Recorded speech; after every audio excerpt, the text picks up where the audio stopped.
Sarah Mitchell didn't know her 45-year-old Korean Mafia husband was standing outside the bathroom door when she whispered into her phone at 2 in the morning, tears streaming down her brown face. "Becca, I can't do this. He's ancient. Like, literally my dad's age. Doesn't even smile. Barely looks at me. And these Korean aunties at the wedding? Girl, they looked at me like I'm some gold digger who trapped their precious appa." She wiped her nose with the back of her hand, her voice dropping to barely a whisper. "I guarantee you he can't even make me scream in bed. I'll die of boredom before anything actually happens in this marriage." The line went silent. Then she heard it. A low, dark chuckle from right outside the bathroom door that made every hair on her body stand straight up. The door slid open with a soft whisper, traditional Korean design meeting modern technology. Kang Min-sik stood there in expensive black silk pajamas, the top 3 buttons undone revealing a chest covered in traditional Korean dragon tattoos that wrapped around brutal scars. His salt and pepper hair was perfectly styled even at 2 in the morning. Those eyes that had been dead and emotionless all day suddenly burned with dangerous amusement. He is old. "Is that what you think, Mrs. Kong?" His English was perfect, the Korean accent barely there, but somehow making every word sound like a threat wrapped in velvet. He stepped into the bathroom, and Sarah's phone clattered to the marble floor. "Let's test that theory. Right now." Sarah pressed herself against the sink, her white handbag-style nightgown suddenly feeling too thin, too revealing. "I didn't mean." "You meant every word." He moved closer, 6 feet of controlled danger in silk pajamas. "You think I'm too old, too cold, incapable of making you feel anything." His hand shot out, gripping the edge of the sink on either side of her, caging her in. "When you scream my name in Korean before sunrise, you'll spend the rest of your life taking back every word you just said." Her heart hammered against her ribs. "Wait. Too late, Sarah." His voice dropped an octave, sending heat straight through her despite her fear. "You made a bet. And I always collect my debts. Always." He leaned in close enough that she could smell his cologne, expensive and masculine, mixing with something darker, more dangerous. The Korean word rolled off his tongue like a promise and a threat combined. Sarah's knees felt weak, but she forced herself to meet his eyes. "I don't understand Korean." "You will." His lips curved into something that wasn't quite a smile. "By morning, you'll know at least one phrase very, very well." He straightened up, walking toward the bedroom door. "Come. Now. Don't make me ask twice." Sarah stood frozen for 3 seconds before her legs carried her forward against her better judgment. This was her husband. The man who owned her for the next year, maybe forever. The man who had saved her brother's life and destroyed hers in the same breath 3 weeks ago in Los Angeles. 3 weeks ago, everything had been different. Sarah had been sitting in her family's struggling Korean barbecue restaurant in Koreatown, helping her mom during summer break before her exchange semester at Yonsei University in Seoul. The lunch rush had just ended when her younger brother Tyler burst through the door, his face bloody, his designer hoodie torn, panic written across every feature. "Sarah, I messed up." His voice cracked. "I messed up so bad." Their mother came running from the kitchen, switching rapidly between English and Korean the way she always did when stressed. "Tyler, what happened to your face?" Tyler collapsed into a chair, his whole body shaking. He explained in broken sentences, switching between English and the little Korean he knew. He'd borrowed money from some Korean guys he met at a club. $800,000. They said it was a sure thing, cryptocurrency investment, couldn't lose. He'd lost everything. All of it. And the money hadn't been theirs to lend. It belonged to someone else. Someone dangerous. "They're coming tonight," Tyler whispered, blood dripping from his split lip onto the table. "They said if I don't have the money by midnight, they'll kill me. And then they'll come for the family. For the restaurant. For everyone." Sarah's father had gone pale, sinking into a chair. The Korean curse came out quiet, defeated. He'd worked his whole life to bring them to America, to give them opportunities, and now this. That night, at exactly 8 p.m., a black Genesis G90 pulled up outside their restaurant. Sarah watched through the window as a man stepped out, and every instinct in her body screamed danger. He wore a Tom Ford suit that probably cost more than their monthly rent, his hair styled perfectly, his face expressionless. 3 bodyguards flanked him, but he waved them back to the car. Kang Min-sik walked into their modest restaurant like he owned it. Which, Sarah would later learn, he technically did. He owned the building, the block, half of Koreatown. He sat at a table, gestured for their best soju, and waited. Sarah's father bowed so low his forehead nearly touched his knees, the traditional Korean show of absolute respect and submission. Sorry, over and over. Min-sik waved him away with one hand, his eyes finding Sarah across the restaurant. You're the daughter. The smart one. Yonsei University exchange program starting next month, yes? Sarah's throat went dry. How do you know that? I know everything about families who owe me money. He poured soju into a small glass, but didn't drink it. Your brother's debt cannot be paid in cash. He stole from my shipments to gamble. In my world, that means death. For him, and usually for the family that raised him so poorly. Sarah's mother made a sound like a wounded animal. Tyler was crying silently in the corner. Min-sik's eyes never left Sarah's face. But I'm a businessman. I believe in equivalent exchange. Your brother took something from me. I'll take something from your family in return. Take me. The words came out before Sarah could stop them. I'll work for you. I'll pay it back however long it takes. His Korean was crisp, authoritative. I don't need workers.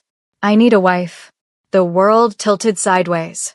Min-sik switched back to English, his explanation delivered like a business presentation.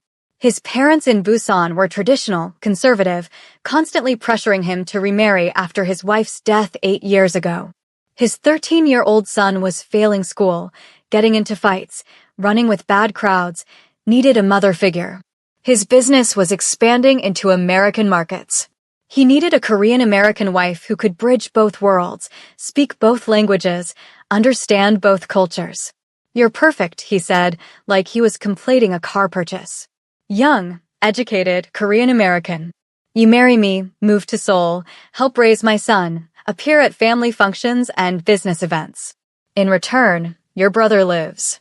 Your family's restaurant receives $100,000 immediately to cover debts and repairs. Your student loans disappear. Your Yonsei tuition is paid in full for your entire program. Sarah's mind raced. And if I refuse? Min-sik stood, adjusting his Rolex with casual precision. Tyler dies tonight. Painfully. Your parents lose this restaurant. Immigration investigates your father's visa status. I believe there were some irregularities 15 years ago, yes? You lose your scholarship, your university placement, everything. He placed a black business card on the table. The wedding is in 2 weeks. Seoul. Traditional ceremony. My assistant will contact you with travel arrangements. Don't be late, Sarah. I hate waiting. He walked out, got into his Genesis, and disappeared into the LA night. Sarah stood there, 20 years old, her entire life collapsing around her. Tyler was sobbing apologies. Her mother was praying in Korean. Her father looked like he'd aged 10 years in 10 minutes. I'll do it, Sarah heard herself say. I'll marry him. Her mother grabbed her hands. No, baby, no. We'll find another way. But there was no other way. They all knew it. 2 weeks later, Sarah found herself on a first-class flight to Seoul, her entire life packed into 2 suitcases. Min-sik had sent his assistant, a severe woman named Kim Minji, to handle everything. Passport expediting, visa arrangements, a crash course in Korean wedding etiquette delivered in monotone during the 14-hour flight. If you're loving this story of Sarah and Min-sik, hit that subscribe button right now. Drop a comment telling me if you think Sarah should run or stay, and smash that like button if you're already hooked. Seoul hit Sarah like a physical force. The humidity, the crowds, the signs in Hangul she could barely read, the constant assault of a language she only half understood. Minji drove her straight from Incheon Airport to a luxury hanok in Bukshan Village, where the wedding would take place in 6 hours. 6 hours to prepare for a marriage she didn't want to a man she'd met once for 15 minutes. Korean women descended on her the moment she arrived. Hairstylists, makeup artists, traditional dress coordinators, all speaking rapid Korean that Sarah's basic language skills couldn't keep up with. They stripped her, measured her, clucked their tongues at her curves in a way that made her feel simultaneously too much and not enough. The wedding hanbok was beautiful, she had to admit. Deep red jaggery top with gold embroidery, billowing chima skirt that made her feel like a princess in a nightmare. They painted her face pale, lined her eyes in traditional style, wove her natural curls into an elaborate updo decorated with ornamental pins that probably cost more than her childhood home. When they finally let her look in the mirror, Sarah barely recognized herself. She looked like a Korean bride from a historical drama. Beautiful, traditional, and utterly terrified. Minji appeared at her shoulder. It's time. The guests are waiting. Remember what I told you on the plane. Bow low to the elders. Speak only when spoken to. Smile, but not too much. Don't embarrass Mr. Kong. The ceremony space was packed with at least 300 people. Sarah recognized none of them. Politicians, she guessed, from the expensive suits and the way everyone deferred to them. Business associates, their eyes cold and calculating. Korean high society, dripping in designer labels and judgment. Then she saw him. Min-sik stood at the front in a traditional Korean groom's hanbok, dark blue with gold embroidery that matched hers. He looked like a modern prince, dangerous and untouchable. When his eyes found hers across the room, his face showed absolutely nothing. No warmth, no interest, nothing. She was a business transaction being finalized. The ceremony was entirely in Korean. Sarah understood maybe half, nodding when Minji discreetly nudged her, bowing when others bowed, feeling like a puppet on strings. An elderly couple sat in the seats of honor. Min-sik's parents, she realized. His mother's eyes raked over Sarah with obvious displeasure. His father simply looked bored. When the officiant asked her the question she'd been dreading, his Korean was formal and old-fashioned. Do you take this man as your husband? Every eye in the room fixed on her. The silence stretched. Sarah's throat closed up. She could run. Right now. Just bolt out of this hammock and disappear into Seoul's crowded streets. But Tyler's bloody face flashed through her mind. Her parents' restaurant. Her mother's tears. Yes. The word came out barely a whisper. Min-sik's face remained expressionless. He slid a wedding ring onto her finger with the mechanical precision of someone signing a contract. When the officiant declared them married, Min-sik's lips brushed her cheek for maybe half a second. Not a kiss. A formality. Then came the piebeek, the traditional bowing ceremony to the parents. Sarah had to kneel before Min-sik's mother and father, offering them jujubes and chestnuts on a special tray, symbolizing future children. The thought made Sarah's stomach turn. Min-sik's mother accepted the offering with a smile that didn't reach her eyes. She said something in rapid Korean that made several nearby relatives laugh. Sarah didn't catch it all, but she heard and... American woman. Young. The disdain was clear in any language. The reception was held at a modern rooftop venue in Gangnam, all glass and steel with Seoul's skyline glittering below. A DJ played a strange mix of K-pop and traditional Korean instruments. Sarah sat at the head table, a plate of food she couldn't eat in front of her, watching her new husband work the room. Min-sik moved through the crowd like a king among subjects. Men bowed to him. Women giggled and blushed when he spoke to them. He commanded every room he entered without saying much at all. Sarah noticed how everyone's eyes followed him, a mix of respect and fear. A teenage boy sat at a separate table, earbuds in, phone out, ignoring everything.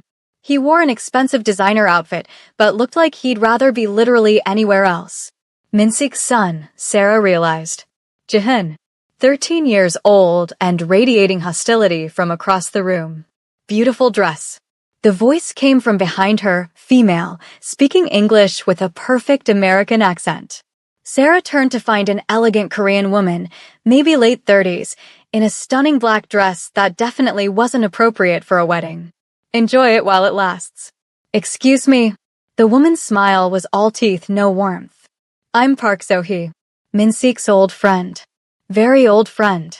We were supposed to marry before his parents forced this arrangement. She gestured at Sarah with her champagne glass. No offense, but you're not exactly what anyone expected. What does that mean? It means you're young enough to be his daughter. And American. And, well. So-hee's eyes traveled up and down Sarah's body.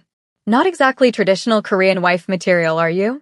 Before Sarah could respond, So-hee walked away, her heels clicking on the marble floor. Minseek appeared at Sarah's side moments later. Smile. The photographers are watching. I don't feel like smiling. His hand found her waist, pulling her close for the cameras. To anyone watching, they looked like a happy couple. Up close, his grip was just slightly too tight. I didn't ask how you feel. I told you what to do. There's a difference. Is that how this marriage is going to work? You give orders and I follow. Yes. His honesty was brutal. That's exactly how this works. You agreed to this arrangement. I expect you to fulfill your obligations. I agreed to save my family, not to be your puppet. Something flickered in his eyes, too fast to read. In Korean culture, a new bride shows respect to her husband, especially in public. Good thing I'm American then. His jaw tightened. You're Mrs. Kang now. That makes you Korean whether you like it or not. He released her waist, stepping back. The reception ends in an hour. My driver will take us home. Be ready. He walked away before she could respond, already being pulled into conversation with a group of men in expensive suits. Sarah sat back down, alone at the head table of her own wedding reception, surrounded by 300 strangers in a country where she barely spoke the language, married to a man who looked at her like she was a problem to be managed. An older woman approached, moving slowly with the help of a cane. She had kind eyes, rare in this crowd. She spoke in accented English. You look lost, child. I am lost. The woman patted her hand. I'm Mrs. Song. I was Minseek's mother's friend before they had their falling out. That woman has never approved of anyone her son chose. She glanced toward where Minseek's mother sat, surrounded by equally severe-looking women. She wanted him to marry Park So-hee. Traditional family, old money, proper Korean connections. But Minseek refused. Why? Because he doesn't love her. He doesn't love anyone. Mrs. Song's expression turned sad. His wife, Yuna, she died 8 years ago. Car accident. Minseek was driving. He survived. She didn't. He's been dead inside ever since. Sarah's chest tightened unexpectedly. That's horrible. It is. And now you're married to a ghost of a man. Mrs. Song squeezed her hand. But I see something in you. Fire. Spirit. Maybe that's what he needs. Or maybe it will get you hurt. Time will tell. The reception finally ended near midnight. Sarah's feet ached from the traditional shoes. Her head pounded from the elaborate hairstyle and the weight of the day. Minseek's driver, a silent man in his 50s, drove them through Seoul's neon-lit streets to Gangnam. The penthouse was on the 68th floor of a luxury tower. Floor-to-ceiling windows showed Seoul sprawling endlessly below, millions of lights blinking like stars. Inside, everything was minimalist, modern, expensive. Black leather, white marble, gray walls. Korean art that probably cost more than Sarah's education. It was stunning and soulless. An older woman in a simple hanbok waited in the living room. Welcome home, Mr. Kong. This must be your new wife. Her English was heavily accented but clear. Sarah, this is Mrs. Cho. She manages the household. Minseek was already loosening his hanbok collar, looking exhausted.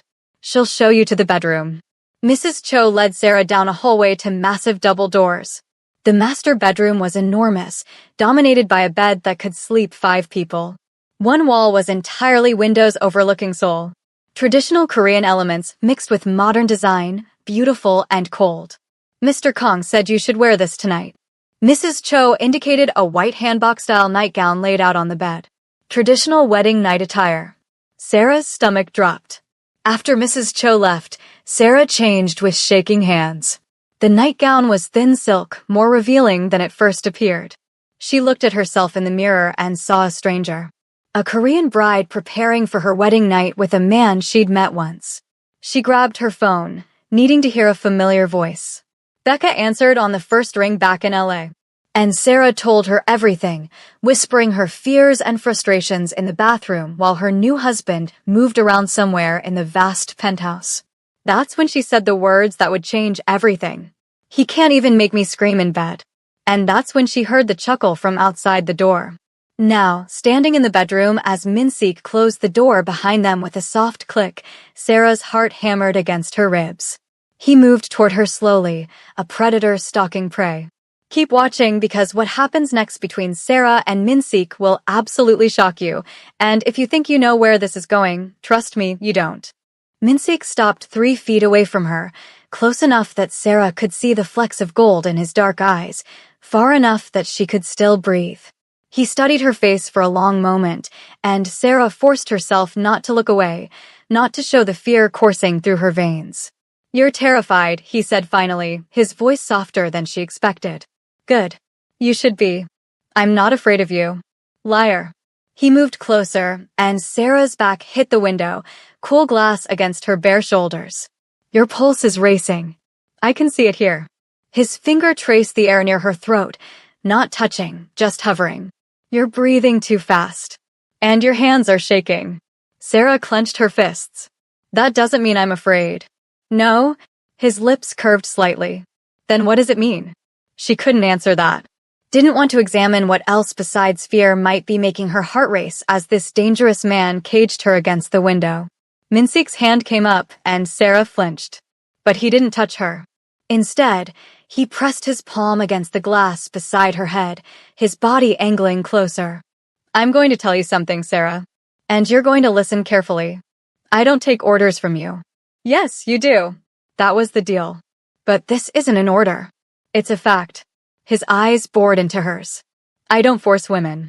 Ever. Not in business, not in bed, not anywhere. My world is built on violence and control, but that's one line I won't cross." Sarah's breath caught. "Then what is this? What are you doing?" "Proving a point." His voice dropped lower. "You said I couldn't make you scream. That I'm too old, too cold, incapable of making you feel anything. I'm simply demonstrating that you're wrong. You can't demonstrate anything without my consent." Something flashed across his face. "Surprise, maybe. Respect. You're right. So I'm asking, do I have your consent to prove you wrong, Sarah?" The question hung in the air between them. Sarah's mind raced. She could say no. He'd just said he wouldn't force her. But something in his eyes, something in the way he'd positioned himself, giving her space to refuse while still making her feel surrounded, made her pulse spike for reasons that had nothing to do with fear. "Why do you care what I think?" she whispered. "I don't." The lie was obvious in his tone. "But I care about my reputation. And I won't have my wife telling her friends I'm inadequate when I haven't even tried. This is about your ego? Everything is about ego in my world." He shifted slightly, and Sarah caught the scent of his cologne again, mixing with something distinctly male. "So, do I have your consent, or should I go back to the guest room and let you call your friend back to tell her you were absolutely right about me?" Sarah should say no. Every logical part of her brain screamed to refuse, to maintain distance, to not blur the lines of this business arrangement. But another part, the part that had been wound tight all day, that had felt powerless and trapped and owned, wanted to take back some control, even if it meant stepping into danger. "Yes," she heard herself say. "Prove me wrong." Min-sik's eyes darkened. Then, he stepped back, putting space between them. "Take off the nightgown." "What?" "No. I thought you said. I said I wouldn't force you. I never said I'd do all the work." He moved to the bed, sat on the edge, watching her with those unreadable eyes. "You want me to prove I can make you scream? You have to let me see you. All of you. Your choice, Sarah. Take it off or I leave." Her hands trembled as they went to the ties of the nightgown. This was insane. She barely knew this man. But something in his gaze, the way he waited patiently, giving her time to refuse, made her fingers work the knots. The silk whispered down her body and pulled at her feet. Sarah stood there in only her underwear, feeling more exposed than she'd ever felt in her life. Min-sik's eyes traveled over her slowly, and for the first time all day, his mask cracked. "Heat. Pure, undisguised heat." He murmured in Korean. "Beautiful. Come here." Sarah's feet carried her forward before her brain could object. When she stood between his knees, Min-sik's hands came to rest on her hips, his touch surprisingly gentle. Warm palms against her cool skin. "Last chance to say no," he said, looking up at her. "After this, there's no going back. We'll have crossed a line we can't uncross. We crossed that line when you forced me to marry you. Wrong. I forced you to a wedding. This, you're choosing. His thumbs traced small circles on her hip bones. So choose. Stay or walk away. Sarah looked down at him, this dangerous, complicated man who'd bought her like property but was giving her a choice now. Who'd threatened her family but made sure her brother lived. Who looked at her like she was something precious and terrifying at the same time. She placed her hands on his shoulders. I'm staying. What happened next erased every assumption Sarah had made about Kang Min-sik being cold or incapable of passion. His hands were everywhere, reverent but possessive, mapping every curve of her body like he was memorizing her. His mouth followed, trailing heat across her skin, finding places that made her gasp. When he finally laid her back on the bed, hovering over her, his expression had transformed completely. The Ice King had melted, and underneath was a man who looked at her like he was drowning and she was air. Tell me if it's too much, he said, his voice rough. Tell me if I hurt you. You won't hurt me. I might. I haven't done this in 8 years. The confession slipped out before he could stop it. Not since Yuna. Sarah's heart cracked open. 8 years of loneliness. 8 years of self-imposed isolation. She reached up, touching his face, feeling the stubble on his jaw. Then we'll figure it out together. Something in his eyes shifted, softened. And when he kissed her, it wasn't the cold brush of lips from the wedding. It was desperate and deep, like he was trying to remember what it felt like to be human. Sarah lost track of time. Lost herself in the sensation of his hands, his mouth, the weight of his body. He was patient, attentive, constantly checking her reactions, adjusting based on every gasp and sigh. When pain came, brief and sharp, he stilled immediately, murmuring apologies in Korean against her neck until she pulled him closer, telling him to keep going. And when pleasure built, wave after wave, Sarah heard herself making sounds she didn't recognize. Her hands clutched at his shoulders, his back, anywhere she could reach. Say my name, he demanded, his voice strained. In Korean. Say it. The Korean familiar form came out without thought. Again. Louder this time, as pleasure crested. Once more. Scream it. And she did. His name tore from her throat in Korean, over and over, as her body shattered in ways she'd never imagined possible. Min-sik followed moments later, his own control breaking, her name a prayer on his lips. Afterward, they lay tangled together, both breathing hard. Seoul's lights painted patterns across their skin through the windows. Min-sik's fingers traced lazy patterns on her shoulder, and Sarah realized he was shaking slightly. Are you okay? She asked. I don't know. His honesty surprised her. I haven't felt anything in so long. This is terrifying. Sarah turned to look at him. In the dim light, he looked younger, vulnerable. Does that mean you regret it? No. He pulled her closer. It means I'm in trouble. I wasn't supposed to want you. This was supposed to be business. And now? Now everything is complicated. He kissed her forehead, a gesture so tender it made Sarah's chest ache. Sleep. We'll deal with complications tomorrow. But sleep didn't come easily. Sarah lay awake long after Min-sik's breathing evened out, her mind spinning. She'd just slept with a man who'd forced her into marriage. Who controlled her life? Who could destroy her family with a phone call? And instead of feeling violated or used, she felt safe. Protected. Wanted. What did that make her? Morning came too bright and too early. Sarah woke to find herself alone in the massive bed, the sheets cool where Min-sik had been. For a moment, she wondered if she'd imagined the entire night. Then she felt the pleasant ache in her body, saw her discarded nightgown on the floor, and knew it had been very real. She found a silk robe in the closet and wrapped herself in it, padding out into the penthouse. Voices drifted from the kitchen, Korean mixed with English. Sarah followed the sound and stopped in the doorway, taking in the scene. Min-sik stood at the stove, wearing black slacks and a white dress shirt, already dressed for work. He was making eggs, speaking rapid Korean to someone Sarah couldn't see. Then a teenage boy appeared, grabbing a piece of toast. Jaehyun, Min-sik's son. The boy's eyes landed on Sarah and narrowed with immediate hostility. He said something in Korean, harsh and fast. Min-sik's response was sharp, authoritative. Jihoon rolled his eyes, grabbed his school bag, and stormed past Sarah without a word. If you're wondering how Sarah is going to survive in this family, keep watching because it's about to get so much worse before it gets better. Comment below whether you think Jihoon will ever accept her, and don't forget to like this video if you're invested in this complicated love story. The front door slammed hard enough to rattle the expensive artwork on the walls. Min-sik didn't even flinch, just continued plating eggs like his son hadn't just stormed out radiating pure hatred. Coffee? He asked Sarah in English, his voice neutral. What did he say? Sarah moved into the kitchen cautiously. Jihoon, what did he say about me? Min-sik poured coffee into 2 mugs, his movements precise. Nothing important. Min-sik. He sighed, setting down the coffee pot. He said you look like an American whore who trapped his father for money. I told him to show respect or lose his phone for a month. He handed her a mug. He chose the phone. Mrs. Cho will collect it when he gets home from school. Sarah's stomach twisted. He hates me.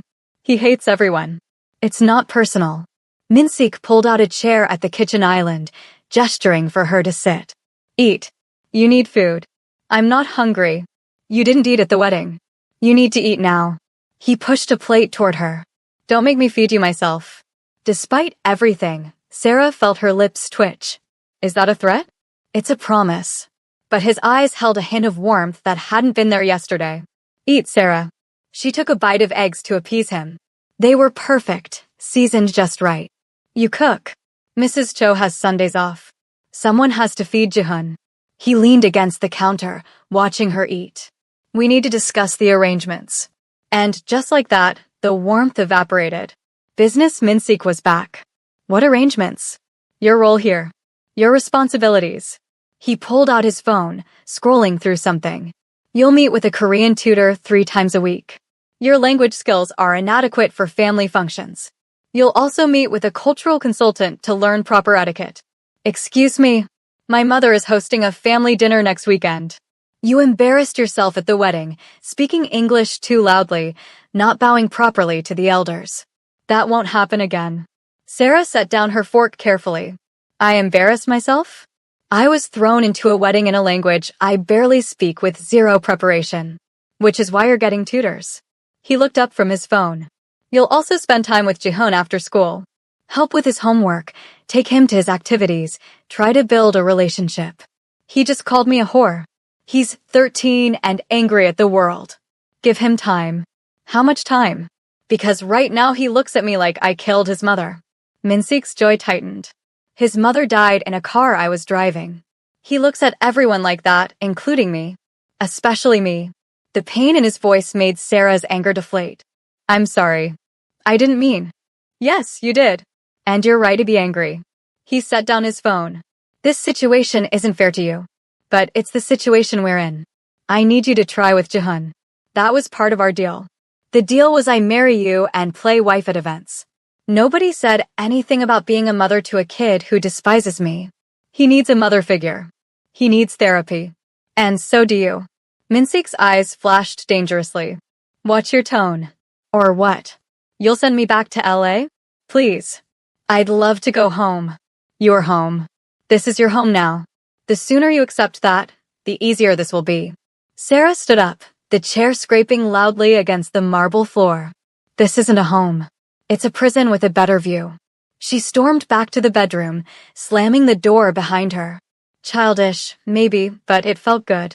She heard Min-sik's footsteps in the hallway, then stop outside the door. For a long moment, nothing. Then his footsteps retreated. Sarah collapsed on the bed, the same bed where hours ago she'd been screaming his name, and now she wanted to scream for entirely different reasons. What had she expected? That one night of passion would change everything? That the cold businessman would transform into a loving husband overnight? Her phone buzzed. A text from an unknown number in Korean, followed by an English translation.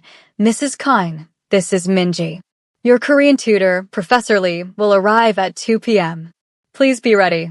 Mr. Kang has also arranged for a driver to take you shopping for appropriate clothing. The car will arrive at 10 a.m. Appropriate clothing. Like everything she'd brought from LA wasn't good enough. Sarah wanted to throw the phone across the room. Instead, she texted back, Understood. At exactly 10 a.m., Mrs. Cho knocked on the bedroom door. Mrs. Kong? The driver is waiting. Sarah had showered and dressed in jeans and a nice blouse, the most Korean-appropriate outfit she owned. Mrs. Cho's expression when she saw her made it clear it wasn't appropriate enough. Mr. Kang left these for you. Mrs. Cho held out a black credit card and a folded note. Sarah took both. The note was in Min-seek's precise handwriting, by whatever Minji recommends. Don't argue with her. She knows what's expected. The driver took Sarah to a luxury department store in Gangnam where Minji waited with a stern expression and a measuring tape.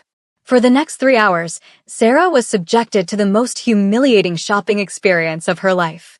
Minji picked out conservative dresses, tailored suits, modest blouses, everything designed to make Sarah look like a proper Korean wife. This is too low-cut, Minji said, vetoing a dress Sarah actually liked. Mr. Kang's mother would disapprove. I don't care what his mother thinks. Minji's expression didn't change. You should. Mrs. Kang Sr. is very influential in Seoul society. Her disapproval could make your life very difficult. More difficult than it already is?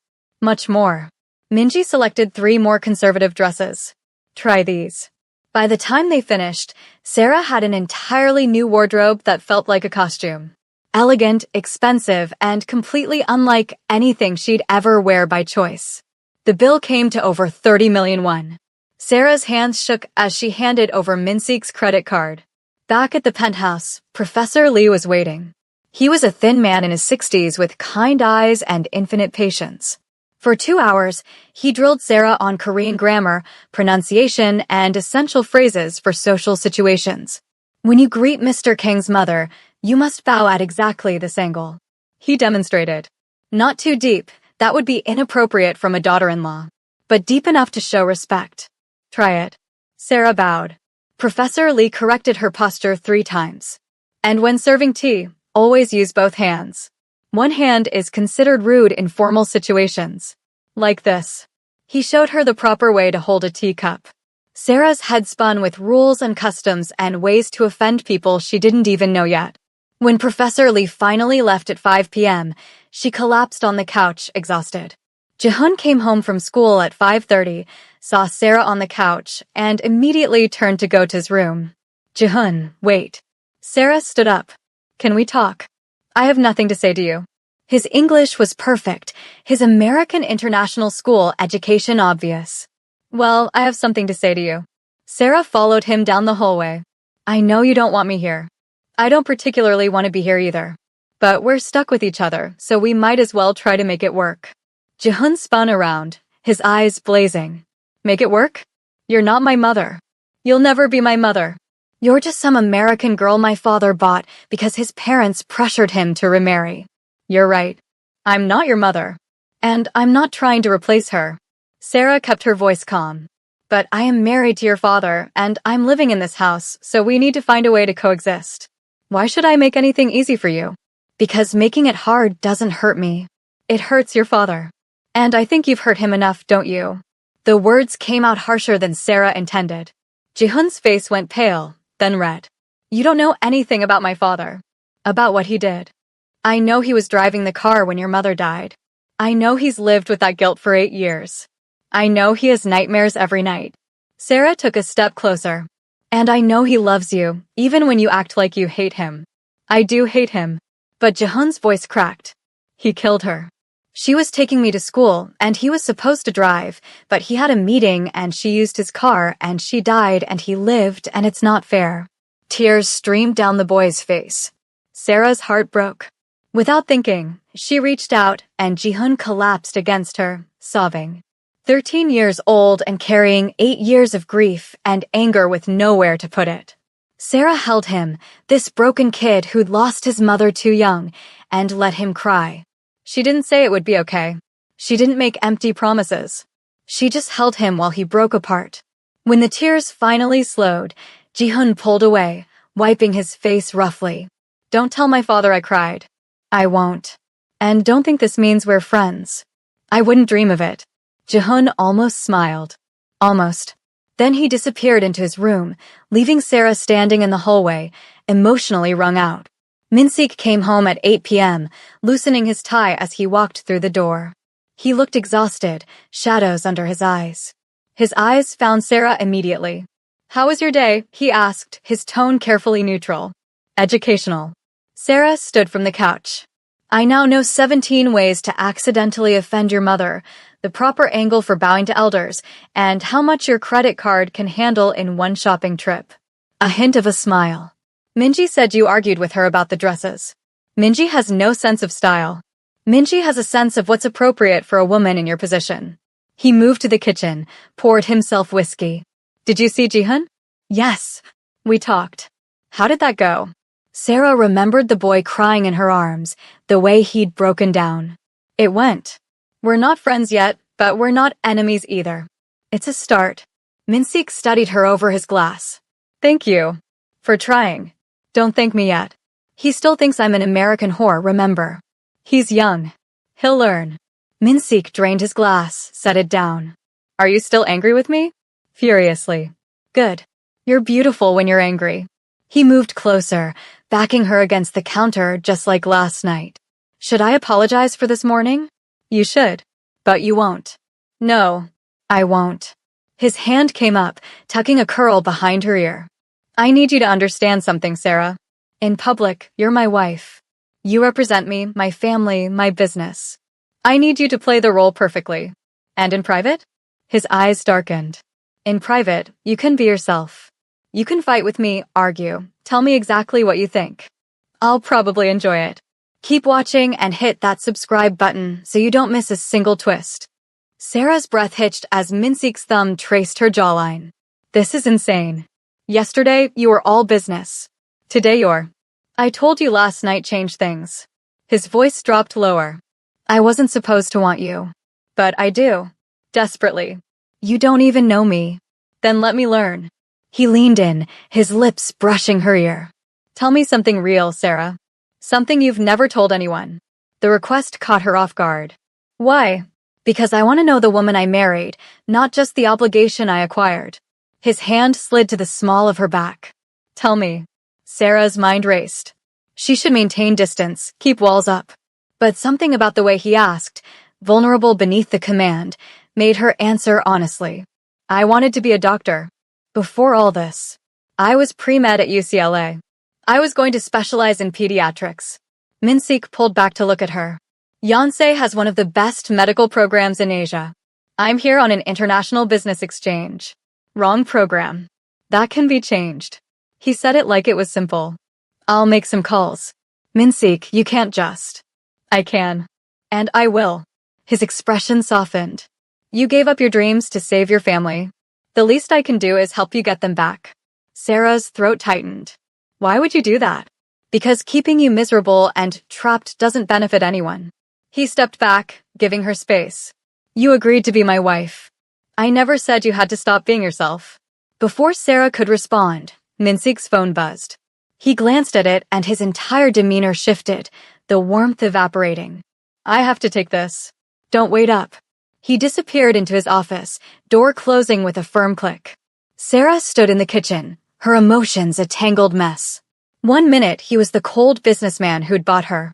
The next, he was offering to help her pursue medicine. Who is the real Kang Minsik? The next few days fell into an uncomfortable rhythm. Minsik left early for work, came home late.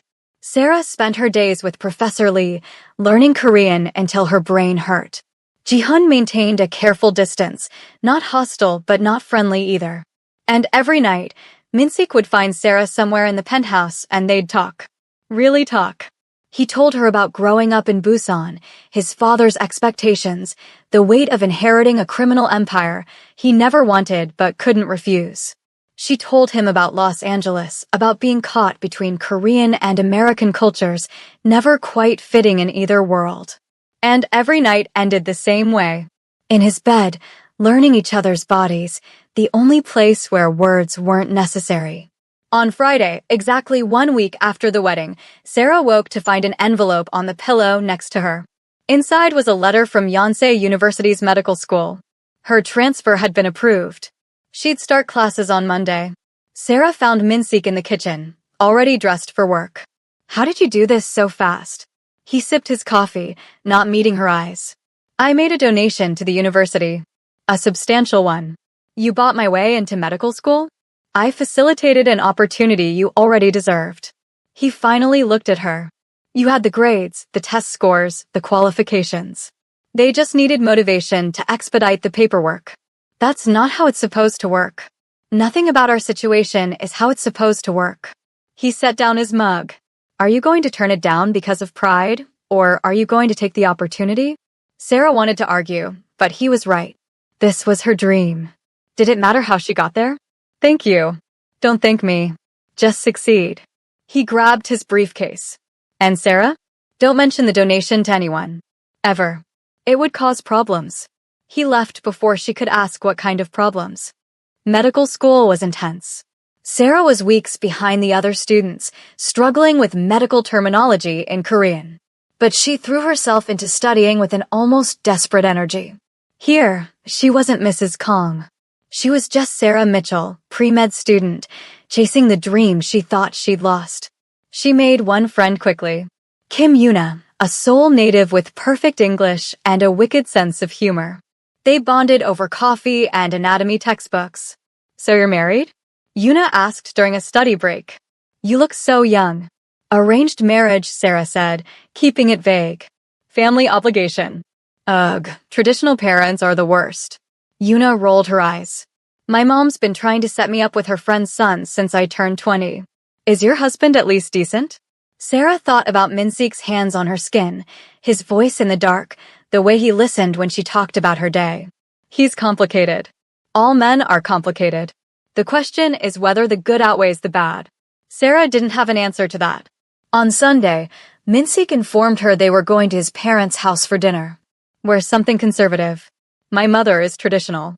Sarah dressed in one of the outfits Minji had selected, a modest navy dress that made her look older than 20. Minseek wore an expensive suit. Jihoon was forced into dress pants and a button-down shirt. They looked like a perfect family in a photograph. The reality was much messier. Minseek's parents lived in an enormous traditional hanok in an exclusive neighborhood.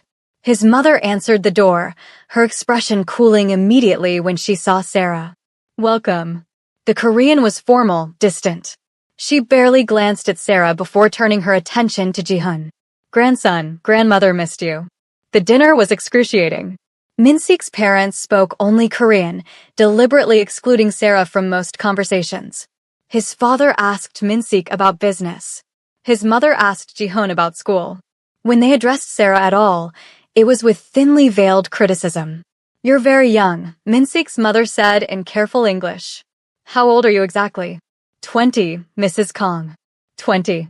The older woman's lips pursed. Minseek is 45. That's quite an age difference. Mother, Minseek started. I'm simply observing.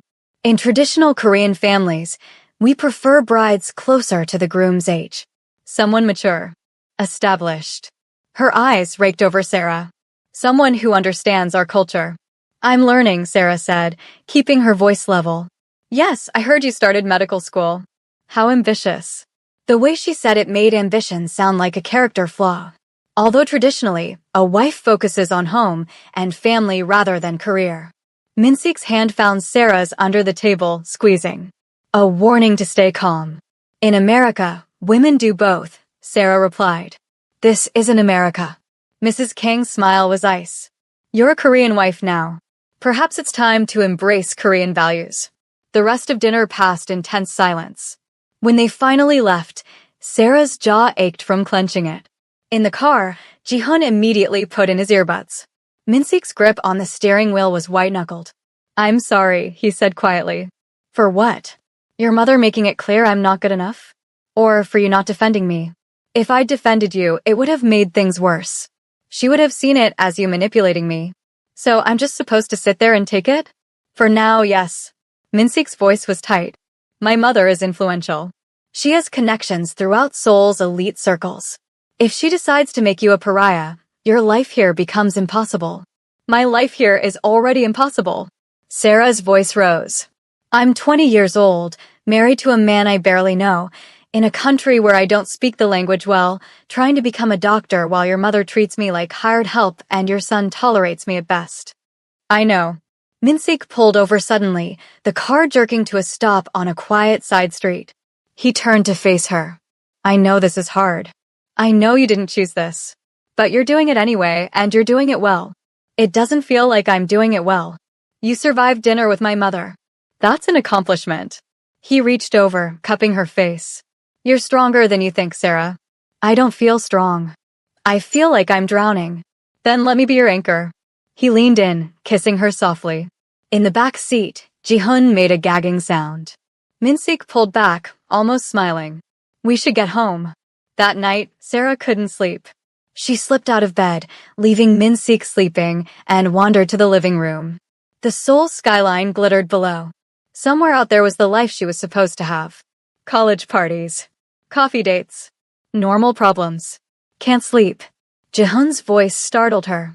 He sat on the couch in the dark, phone glowing. No. You. Never can. He gestured to the spot next to him. Sarah sat, keeping distance between them. They sat in silence for a while before Ji-hun spoke again. My grandmother is mean to everyone. Don't take it personally. That's supposed to make me feel better? No. But she was mean to my mom too. Made her cry all the time. Ji-hun's voice went quiet. She wanted my dad to marry someone else. Someone richer. More Korean. Who did she want him to marry? Park So-hee. The woman from the wedding. Ji-hun glanced at her. They dated when my dad was young. Before he met my mom. My grandmother still thinks they should be together. Sarah's stomach dropped. They dated. For like 5 years. Everyone thought they'd get married. Then my dad met my mom and that was it. So he's hated him ever since. She doesn't look like she hates him. Ji-hun shrugged. Love and hate are pretty close, I guess. She keeps showing up at family things. My grandmother invites her. Sarah processed this. The beautiful woman at the wedding. The venom in her voice. Now it made sense. Why are you telling me this? Sarah asked. Ji-hun was quiet for a long moment. Because you stood up to my grandmother tonight. Kind of. Most people don't. Even my mom used to just take it. He stood up. Also because you let me cry last week and didn't tell my dad. That was cool. He disappeared down the hallway before Sarah could respond. She sat in the dark, thinking about Park So-hee, about Minsik's mother, about all the ways this marriage was more complicated than she'd imagined. When she finally returned to bed, Minsik stirred, pulling her against him. Where did you go? Couldn't sleep. Ji-hun and I talked. Minsik's body tensed. About what? About your mother. And about Park So-hee. Silence. Then, what did he tell you? That you dated her for 5 years. That your mother wanted you to marry her. That she still comes to family events. Sarah turned to face him in the dark. Why didn't you tell me? Because it doesn't matter. That was over 20 years ago. She doesn't think it's over. So he thinks a lot of things that aren't true. Minsik's voice hardened. She's not relevant to us. Your mother thinks she is. My mother doesn't run my life. Doesn't she? Sarah challenged. You married me because she pressured you to remarry. You invite her to control our lives because you're afraid of what she'll do if you don't. How is that not running your life? Minsik's jaw clenched. You don't understand Korean family dynamics. Then explain them to me. Make sure you're subscribed and drop a comment if you think Minsik is hiding more secrets. Minsik sat up, running a hand through his hair. The Seoul city lights through the window cast shadows across his face. In Korea, family obligation isn't just important. It's everything. Filial piety, respect for elders, maintaining family honor. These aren't just traditions. They're laws we live by. That sounds like a prison. To you, maybe? To me, it's duty. He looked at her. My father built our family's position from nothing. My mother sacrificed everything to support him. They gave me life, education, opportunity. In return, I owe them respect. Even when I disagree. Even when they make you miserable? Even then. His voice was firm. That's the difference between your culture and mine. Americans prioritize individual happiness. Koreans prioritize family harmony. And where does your happiness fit into family harmony? Minsik was quiet for a long time. It doesn't. The words hung in the air like a death sentence. Sarah's chest tightened. That's the saddest thing I've ever heard. It's reality. He lay back down, staring at the ceiling. So he was the woman my mother chose. Traditional family, appropriate age, understood our world. We dated because it made sense. I was expected to propose. But you didn't. No, because I met Yuna. His voice softened. She was a nurse at a hospital my father owned. I went there for a business meeting and she was arguing with the administrator about patient care. Fearless. Passionate. She didn't know who I was and didn't care. I fell in love with her immediately. Sarah felt a pang of something uncomfortably close to jealousy. Your mother didn't approve? My mother was furious. Yuna was from a working-class family. No connections. No wealth. Everything my mother didn't want. He paused. But I married her anyway. The first and only time I've ever directly defied my parents. How did they react? They cut me off for 2 years. Didn't speak to me. Didn't acknowledge Jihoon when he was born. Yuna cried every holiday, feeling guilty for tearing apart my family. The pain in his voice was raw. Then slowly my mother thawed. Started visiting. Pretended to accept Yuna. I thought we'd won. But you hadn't. No. His voice went dead. 8 years ago, my mother called. Said she wanted to take Yuna to lunch, make amends properly. Yuna was so happy. She'd been trying to win my mother's approval for years. He stopped, his breathing uneven. I was supposed to drive them. But I had a meeting I couldn't reschedule. So Yuna took my car. My mother was late, called to say she'd meet Yuna at the restaurant instead. Sarah's blood ran cold. Minseek. The bomb was meant for me. Rival gang, sending a message. They planted it under my car the night before. I was the target. His voice cracked. But Yuna started the car. Yuna died. And my mother was conveniently late. You think your mother knew? I think my mother has connections I don't ask about. I think the timing was convenient. I think she got exactly what she wanted, Yuna gone, me devastated, too guilty to ever defy her again. He turned his head to look at Sarah. I can't prove it. I'll never be able to prove it. But I know. Sarah felt sick. That's why you haven't fought back. Why you do everything she says. If I challenge her, if I push too hard, she might decide you're also inconvenient. His hand found hers in the dark. I won't let what happened to Yuna happen to you. Even if it means playing her games. So we're both prisoners. Yes, but at least we're prisoners together. He pulled her close. I'm sorry, Sarah. For all of it. You deserve better than this. We both do. She pressed her face against his chest, feeling his heartbeat steady and strong. But we're stuck with what we have. They fell asleep tangled together, both carrying the weight of a family that demanded everything and gave nothing in return. Monday morning, Sarah started her first full week of medical school. Anatomy class was brutal, the professor speaking rapid Korean while pointing at a cadaver. Sarah's hand cramped from taking notes, trying to keep up. During lunch, Yuna plopped down next to her. You look dead. I feel dead. How do you understand anything Professor Kim says? Years of practice. Yuna pushed a coffee toward her. Drink this. You'll need it for afternoon lab. They were reviewing skeletal structures when Sarah's phone buzzed. A text from an unknown number. Mrs. Kang, your presence is requested at the Shilla Hotel tea room at 4 p.m. today. Park So-hee. Sarah's stomach dropped. She showed Yuna the text. Shilla Hotel? That's fancy. Yuna's eyes widened. Wait, Park So-hee? The Park So-hee? You know her? Everyone knows her. She's like Korean royalty. Her family owns half the real estate in Gangnam. Yuna looked at Sarah with new interest. Why is she texting you? Long story. Sarah typed back, I have class until 6 p.m. The response came immediately. Skip it. This is more important. Sarah debated ignoring it, but something told her that ignoring Park So-hee would only make things worse. She texted Minseek, so he invited me to tea. Should I go? His response took 5 minutes. Go. Be polite. Tell me everything after. At 3:45 p.m., Sarah found herself in the back of a taxi heading to the Shilla Hotel, still wearing her medical school clothes, feeling completely unprepared for whatever this was. The tea room was elegant, all silk and porcelain and old money. Park So-hee sat at a corner table, looking perfect in a cream Chanel suit. She smiled when she saw Sarah, but it didn't reach her eyes. Mrs. Kong. Thank you for coming. So he gestured to the seat across from her. I took the liberty of ordering for us. Sarah sat, her guard up. What do you want? Direct. I like that. So he poured tea with practiced grace. I want to talk about Minsik. My husband. Yes, your husband. The word dripped with disdain. For now. Is that a threat? It's an observation. So he sipped her tea. You're what, 20? 21. 20. 20. So he shook her head. I was 25 when Minsik and I were together.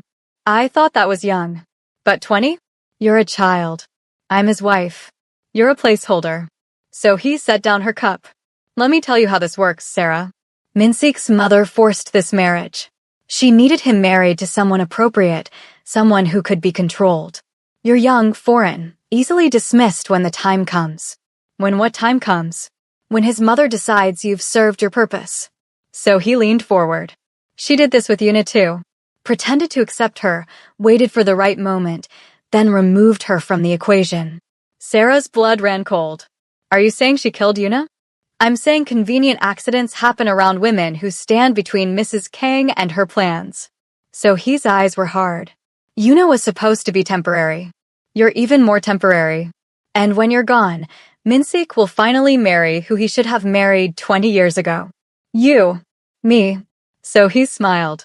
We make sense together. Same age, same world, same understanding of how things work. His mother approves. His father approves. Everyone approves except Minsik, and he'll come around eventually. He always does what his mother wants in the end. Sarah's hands shook with rage.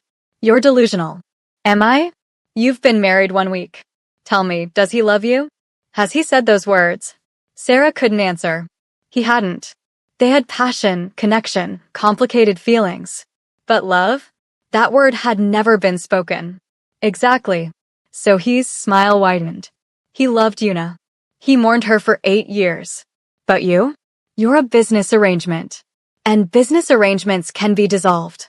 Not while I'm alive. That's the variable, isn't it? So he stood, dropping money on the table for the tea. I'm not threatening you, Sarah. I'm warning you. This family destroys women who don't fit their plans. You can leave now, go back to America, live your life. Or you can stay and see how this ends. Your choice. She walked away, leaving Sarah sitting alone in the elegant tea room, her mind spinning. Sarah went straight home, her hands still shaking. She found Minsik in his office, working on his laptop. He looked up when she entered. How was tea with Sohee? Terrifying. Sarah closed the door. She basically told me your mother is going to have me killed. Minsik's expression darkened. She said what? Sarah repeated the conversation word for word. With each sentence, Minsik's face grew harder, colder.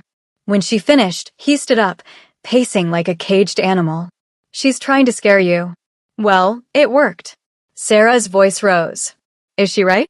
Is your mother planning to get rid of me? No. My mother is many things, but she's not stupid enough to commit murder twice. Twice? So you do think she killed Yuna? I think she facilitated circumstances that led to Yuna's death. That's different from murder. Minsik rubbed his face.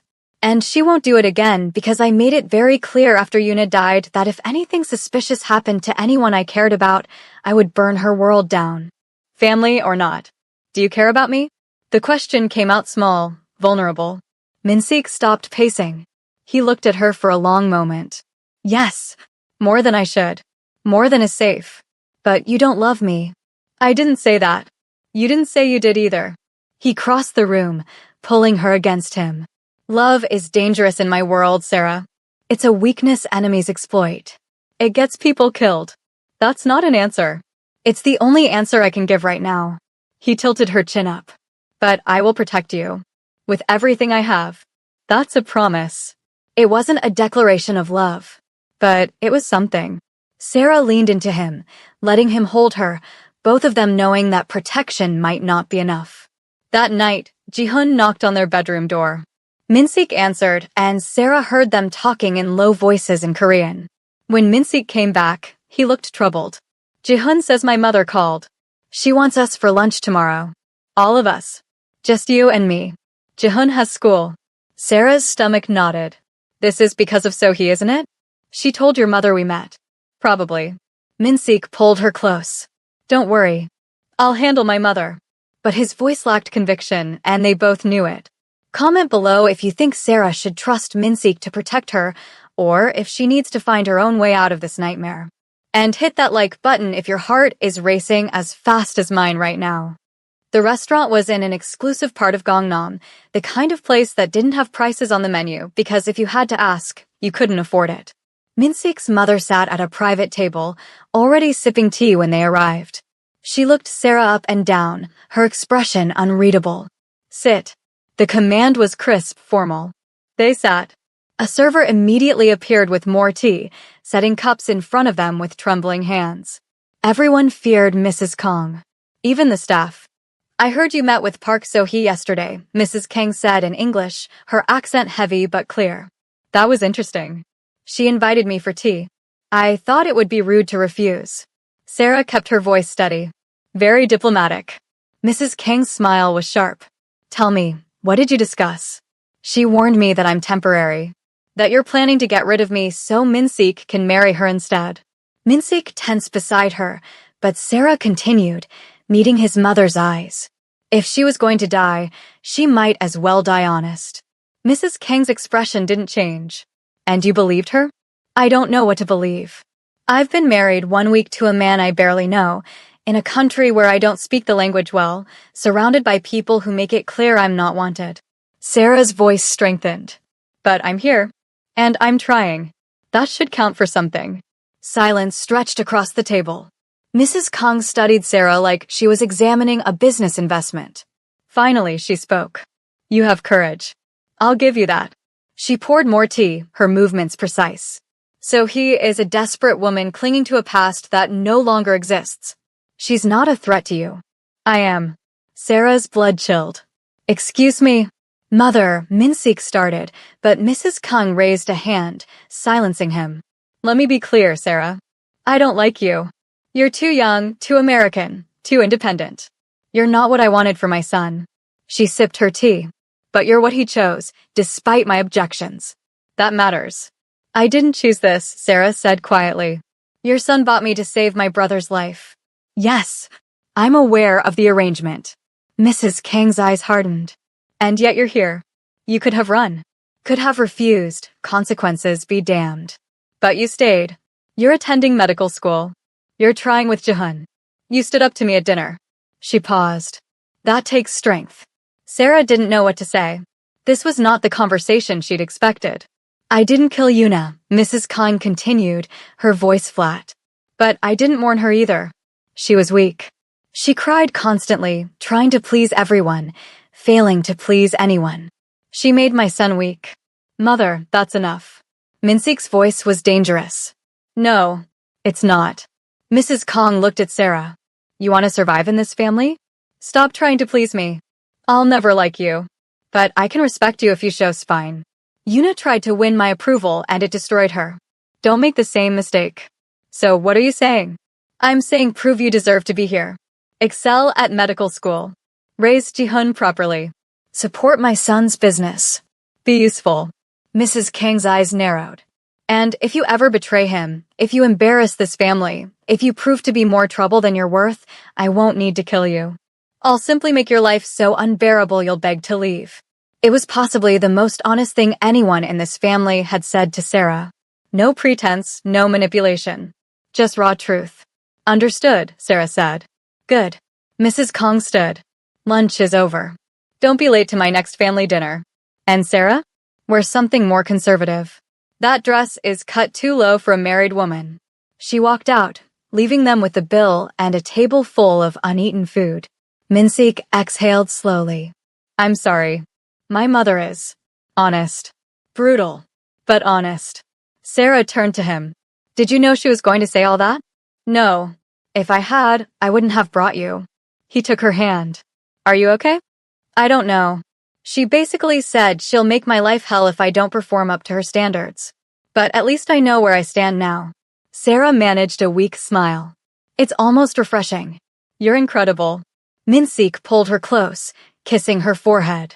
Most people would have run screaming. Where would I run to? My brother's debt still exists. My family still needs protection. Sarah leaned into him. I'm stuck with you, remember? With me. Not stuck with me. His arms tightened around her. There's a difference. Over the next 2 weeks, Sarah fell into a grueling routine. Medical school from 8 a.m. to 6 p.m., studying until midnight, a few stolen hours with Minseek before sleep. Jihun slowly warmed up, asking her to help with his English homework, letting her drive him to Taekwondo practice, occasionally joining them for dinner. Sarah's Korean improved rapidly. Professor Lee was pleased with her progress. Minji grudgingly admitted the conservative wardrobe suited her. Even Mrs. Cho, the housekeeper, started leaving Sarah's favorite snacks in the kitchen. But the pressure was constant. Every test in medical school felt like life or death. Every interaction with Minseek's family felt like walking a tightrope. Every moment with Minseek himself was complicated by the fact that she was falling for him, really falling, and she had no idea if he felt the same. One Friday night, 3 weeks into the marriage, Sarah came home to find the penthouse empty. No Minseek, no Jihun, no Mrs. Cho. A note on the kitchen counter. Business emergency. Don't wait up. Sarah ordered takeout, spread her anatomy textbooks across the dining table, and tried to study. But her mind kept drifting. Where was Minseek? What kind of business emergency required him to take Jihun? At midnight, her phone rang. Unknown number. Hello. Mrs. Kong. A male voice, speaking accented English. This is Detective Park from Seoul Metropolitan Police. Your husband has been in an incident. Sarah's world tilted. What kind of incident? There was a shooting at a restaurant in Itaewon. Mr. Kang was present. He's been taken to Seoul National University Hospital. Is he alive? The words barely made it past her throat. Yes, but you should come immediately. Sarah grabbed her purse and ran. She didn't know Seoul well enough to navigate the subway at night, so she threw money at a taxi driver and begged him to hurry. The hospital was massive, confusing. She ran through corridors, asking for Kang Minseek in broken Korean until a nurse took pity and led her to the emergency wing. Youngie was there, Minseek's underboss, his suit jacket stained with blood. He stood when he saw Sarah. How bad? She demanded. Gunshot wound to the shoulder. He'll live. Youngie's expression was grim. It was an ambush. Rival gang, trying to take territory. They knew he'd be at that restaurant. Where's Jihun? Safe. I got him out first. He's with my wife at our apartment. Can I see Minseek? Doctors are with him now. But Sarah, Youngie's voice dropped. This is the life. This is what being married to him means. Violence. Danger. Blood. If you can't handle it, leave now. I'm not leaving. The words came out fierce, certain. Where is he? Youngie led her to a private room. Minseek lay on a hospital bed, his shoulder bandaged, and 4 in his arm. His eyes were closed, his face pale. Sarah's heart cracked open. She sat in the chair beside his bed, taking his hand carefully. His eyes opened slowly, focusing on her. You came, he murmured. Of course I came. You're my husband. Business arrangement. Remember? But his hand squeezed hers. Shut up. Tears streamed down Sarah's face. Just shut up and don't ever get shot again. I'll try. His thumb traced circles on her palm. Sarah? Yeah, I think I'm falling in love with you. The words came out slurred from pain medication. Is that okay? Sarah's breath caught. Yeah, that's okay. Good. His eyes drifted closed. Because I'm definitely falling. He fell asleep, still holding her hand. Sarah sat there all night, watching him breathe, feeling the weight of his confession settle over her like a blanket. He loved her. This complicated, dangerous, impossible man loved her. And God help her, she loved him too. Morning came gray and cold. A doctor checked Minseek's vitals, spoke to Sarah in rapid Korean she mostly understood. The bullet had gone clean through. No major damage. He'd need physical therapy but would recover fully. Lucky. Minseek woke around 8 a.m., more alert without the heavy pain medication. You stayed. Where else would I be? Medical school. You have class. I texted Yuna. She's taking notes for me. Sarah stood, stretching her stiff muscles. How do you feel? Like I got shot. He tried to sit up, winced. Help me. Sarah adjusted the bed, fluffed pillows, feeling domestic and strange. The doctor said you can go home this afternoon, but you need to rest for at least a week. Can't. I have meetings. You have a bullet hole in your shoulder. The meetings can wait. Sarah. No. Her voice was firm. You told me last night you're falling in love with me. You don't get to say that and then immediately get yourself killed because you're too stubborn to rest. Min-sik stared at her. I said that. Yes. Out loud. Very much out loud. He was quiet for a moment. Then, did you say it back? Sarah's heart pounded. This was the moment. She could deflect, make a joke, keep her walls up. Or she could jump off the cliff with him. I'm falling too, she whispered. I don't want to be. This whole situation is insane. But I am. Min-sik's good arm reached for her, pulling her down to sit on the edge of the bed. Come here. She leaned in carefully, mindful of his injury. He kissed her softly, thoroughly, like he was trying to memorize the taste of her. We're idiots, he murmured against her lips. Certified idiots. This is going to complicate everything. Everything was already complicated. He kissed her again, deeper this time. When they broke apart, both breathless, someone cleared their throat from the doorway. Mrs. Kang stood there, her expression unreadable. The nurse said you were awake. Min-sik's entire demeanor changed, walls slamming back into place. Mother. I'm fine. You didn't need to come. Smash that like button if you're rooting for Sarah and Min-sik to make this crazy love work. Mrs. Kang walked into the room like she owned it, her heels clicking against the linoleum floor.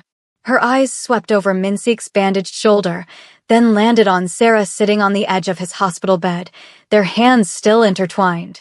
You were shot, Mrs. Kang said in Korean, then switched to English for Sarah's benefit. And you didn't call me. I'm fine, Mother. It's not serious. You were shot, she repeated, her voice harder. That seems serious to me. It's business. It happens. Min-sik's tone was dismissive, but Sarah felt his hand tighten around hers. Mrs. Kang's eyes narrowed. Who did this? The Kim Syndicate. They're pushing into Itaewon, trying to take my territory. Min-sik shifted in the bed, wincing. Youngie is handling it. Youngie is your underboss, not your strategist. You need to handle this yourself. Mrs. Kang pulled out her phone. I'll call your father. He has connections with the Kim family. We can negotiate. No. Min-sik's voice was steel. I don't need father's help. I'll manage my own business. Your pride will get you killed. My pride is what keeps me alive. Their eyes locked, a battle of wills playing out in Korean stubbornness. Finally, Min-sik looked away first. I appreciate your concern, Mother. But I'm handling it. Mrs. Kang's lips pressed into a thin line. She turned to Sarah. You stayed with him all night? Yes. You missed your medical school classes? Yes. Mrs. Kang studied her for a long moment. Then, surprisingly, good. A wife should be with her husband when he's injured, even if he's an idiot who gets himself shot. It was possibly the closest thing to approval Sarah had ever received from her mother-in-law. Min-sik looked equally shocked. I'll send Mrs. Cho with proper food. Hospital food is terrible. Mrs. Kang moved toward the door, then paused. And Min-sik? Your wife is stronger than Yuna was. Don't waste that.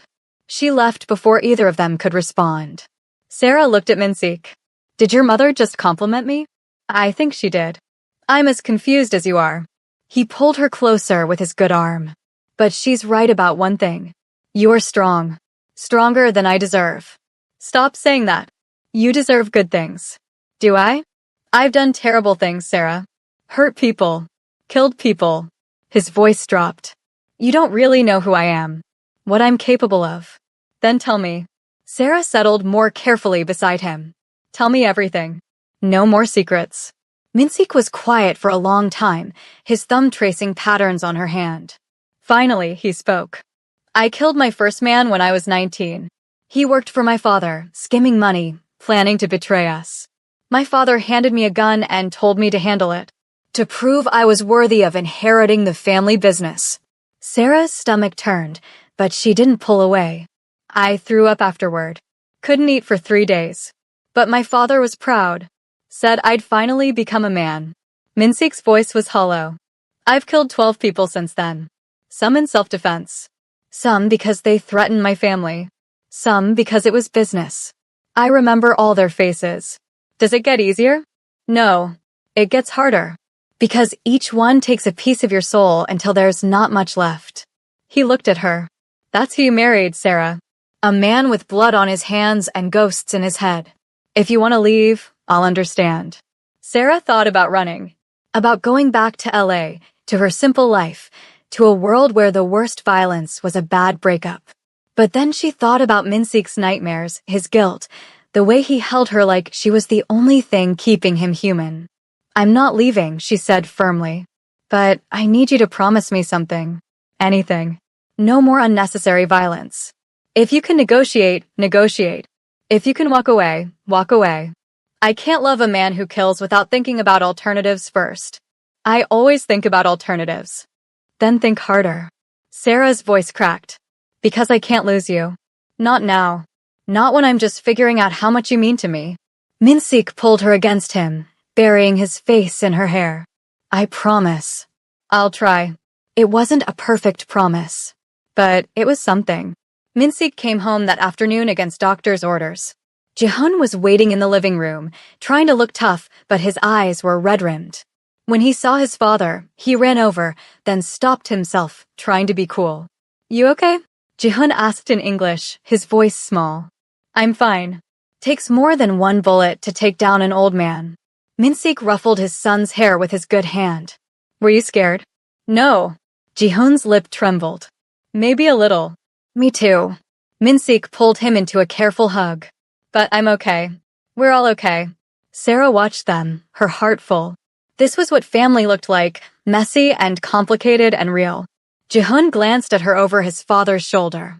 Thanks for staying with him, the boy said quietly. At the hospital. Of course. That's what family does. Jihoon almost smiled. Almost. The next week was strange. Minseek worked from home, conducting business on his laptop while Sarah changed his bandages and made sure he took his medications. Jihoon hovered, bringing his father water, asking medical questions that Sarah answered as best she could with her limited knowledge. They fell into an unexpected rhythm. Sarah would study at the dining table, Minseek would work on the couch, Jihoon would do homework nearby. Like a real family. Almost normal, if you ignored the bodyguards outside and the gun in Minseek's desk drawer. On Saturday, exactly 1 month after their wedding, Minseek cornered Sarah in the kitchen while she was making coffee. I want to take you somewhere, he said. You're supposed to be resting. I've rested enough. Get dressed. Something comfortable. An hour later, they were in Minseek's car, driving out of Seoul into the countryside. The city gave way to mountains and rice fields, small villages clinging to hillsides.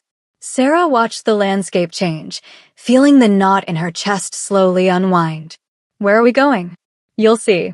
They drove for 2 hours, finally stopping at a traditional hanok nestled in the mountains. It was small, simple, beautiful. Completely unlike the sterile penthouse in Seoul. This is where I come when I need to think, Minseek said, helping her out of the car. His shoulder was still healing, but he insisted on playing gentleman. No one knows about this place except Youngie.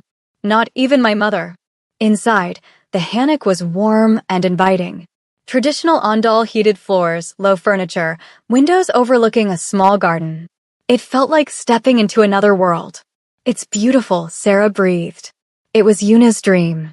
She wanted a place outside the city, away from the violence. Minseek's voice was soft. I bought it 6 months before she died. We came here twice. After she died, I couldn't sell it. Couldn't let it go. Sarah understood. This is where you keep her memory. Yes. And I wanted to bring you here because he paused, struggling with words. Because you're not replacing her. You're something different. Something new.